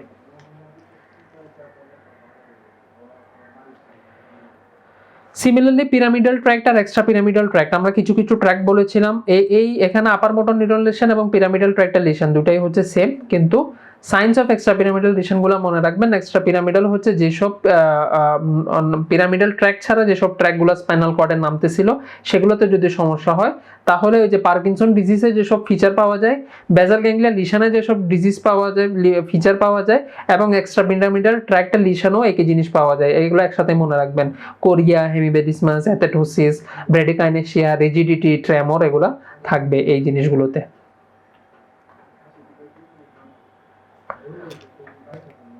আচ্ছা, স্পাইনাল কর্ড হেমিসেকশন এটাও একটা ইম্পর্টেন্ট টপিক। তাহলে আপনারা এখানে মনে রাখবেন, যেহেতু হচ্ছে আমরা বললাম পেন, টেম্পারেচার, টাচ, প্রেসার, আর হচ্ছে প্রেসার আর হচ্ছে পেন, টেম্পারেচার, টাচ, প্রেসার, এগুলো যেহেতু হচ্ছে অ্যান্টারোল্যাটারাল সিস্টেম দিয়ে যায়, তাহলে অ্যান্টারোল্যাটারাল সিস্টেম হচ্ছে আমরা দেখিয়েছি পেনের পাথওয়েতে যে ডিকাসেট করে অপোজিট সাইড দিয়ে চলে যায়, ডিকাসেট করে অপোজিট সাইড দিয়ে সেন্ড করে, তাহলে সেটা রাইট সাইডের পেন, টেম্পারেচার, টাচ, প্রেসারের সেন্সেশন যখন স্পাইনাল কর্ডে আসে, সেটা অপোজিট সাইডে গিয়ে লেফট সাইডের পাথওয়ে ফলো করে আলটিমেটলি থ্যালামাসে গিয়ে সেখানে লেফট কর্টেক্সে যায়। কিন্তু পোস্টিরিয়র কলামের যেসব সেন্সেশন, ডরসাল কলামের যেসব সেন্সেশন, যেমন ভাইব্রেশন, ফাইন টাচ, সেগুলো যখন এদিক থেকে স্পাইনাল কর্ডে যায়, স্পাইনাল কর্ডে সে সেম সাইডে অ্যাসেন্ড করে, পিরামিডে গিয়ে দ্যাট ইজ মেডুলাতে গিয়ে সেটা হচ্ছে ডিকাসেট করে। তাহলে পুরো স্পাইনাল কর্ড জুড়ে কিন্তু সে সেম সাইডেই থাকে, পুরো স্পাইনাল কর্ডে জুড়ে সে সেম সাইডেই থাকে। তাহলে আমি যখন একটা জায়গা কেটে দিব, ধরেন আমি রাইট হ্যান্ড থেকে সেন্সেশনগুলো গেল, আমি রাইট সাইডেরই স্পাইনাল কর্ড যখন কেটে দিব, তাহলে রাইট সাইডের স্পাইনাল কর্ড যদি কেটে দিই, তাহলে ওই লেভেলের নিচে যদি আমি গিয়ে কোনো সেন্সেশন দেখি, তাহলে দেখা যাবে কি, ধরেন আমি C5-এ স্পাইনাল কর্ডটা কেটে দিলাম, আমি যদি থোরাসিক 5-এ এসে দেখি, থোরাসিক 5-এ এসে আমি কি দেখব, আমার রাইট সাইড থেকে যেসব রাইট সাইডে যদি কেটে দিয়ে থাকি, তাহলে রাইট সাইডেই যেসব ভাইব্রেশন আর হচ্ছে প্রোপিওসেপশনাল সেন্সেশন গেছিল সেগুলো কাটা পড়ছে, আর লেফট সাইড থেকে যেসব পেন, টেম্পারেচার, টাচ, প্রেসার, সেগুলো কাটা পড়ছে। কারণ রাইট সাইডে কি ফাইবারগুলো আছে, সেম সাইডে ডরসাল কলাম ফাইবার আছে, অপোজিট সাইড থেকে যেগুলো পেন, টেম্পারেচার, টাচ, প্রেসার আছে সেই ফাইবারগুলো আছে। আর যদি মোটরের ক্ষেত্রে হিসাব করি, মোটর আর পিরামিডাল ট্র্যাক্টের সিস্টেমটা কি, সেটা হচ্ছে কর্টিকোস্পাইনাল ট্র্যাক্ট থেকে আসলো, পিরামিডেই ডিকাসেট হয়, দ্যাট ইজ মেডালাতে ডিকাসেট হয়, আলটিমেটলি অপোজিট সাইড দিয়ে নামে। তাহলে যদি আমি রাইট সাইডের কোনো একটা লিশনে, রাইট সাইডের হেমিসেকশনে যদি কোনো ফাইবার কাটা যায়, সেটা আলটিমেটলি কিন্তু লেফট সাইডের কর্টিকোস্পাইনাল ট্র্যাক্ট থেকে যেটা নাম ছিল সেটা কাটা পড়ছে। আপনারা এত কিছু দিয়ে জিনিসগুলো কোনোদিনও পরীক্ষায় আনসার করতে পারবেন না। আপনারা মনে রাখবেন, এখানে ইপসিল্যাটারাল ডিউতে সমস্যা হয়, contralateral pain, temperature, touch, pressure বা অ্যান্টারোল্যাটারাল সিস্টেমে সমস্যা হয়। তাহলে পরীক্ষায় যদি আসে রাইট সাইডের হেমিসেকশন হয়েছে, আপনি পাশে লিখে ফেলবেন রাইট সাইডের লিশন, তাহলে রাইট সাইডের লিশনে আমরা বললাম কি ইপসিল্যাটারাল ডিউ, রাইট ডিউ চলে যাবে, এবং কন্ট্রাল্যাটারাল পেন, টেম্পারেচার পিটিটিপি চলে যাবে, কন্ট্রাল্যাটারাল পিটিটিপি চলে যাবে। তাহলে রাইট সাইডে লিশন আমরা লিখলাম কি রাইট সাইডে ডিউ চলে যাবে। তাহলে যদি বলে যে রাইট সাইডের ভাইব্রেশন নষ্ট হয়েছে, ট্রু, রাইট সাইডের প্রোপিওসেপশন নষ্ট হয়েছে, ট্রু, রাইট সাইডের জয়েন্ট পজিশন সেন্সেশন নষ্ট হয়েছে, ট্রু, রাইট সাইডে আপার মোটর নিউরন লিশন হয়েছে, ট্রু, রাইট সাইডের প্লান্টার এক্সটেন্সর হয়েছে, ট্রু, রাইট সাইডে যদি বলে যে হাইপারটনিসিটি হয়েছে, ট্রু।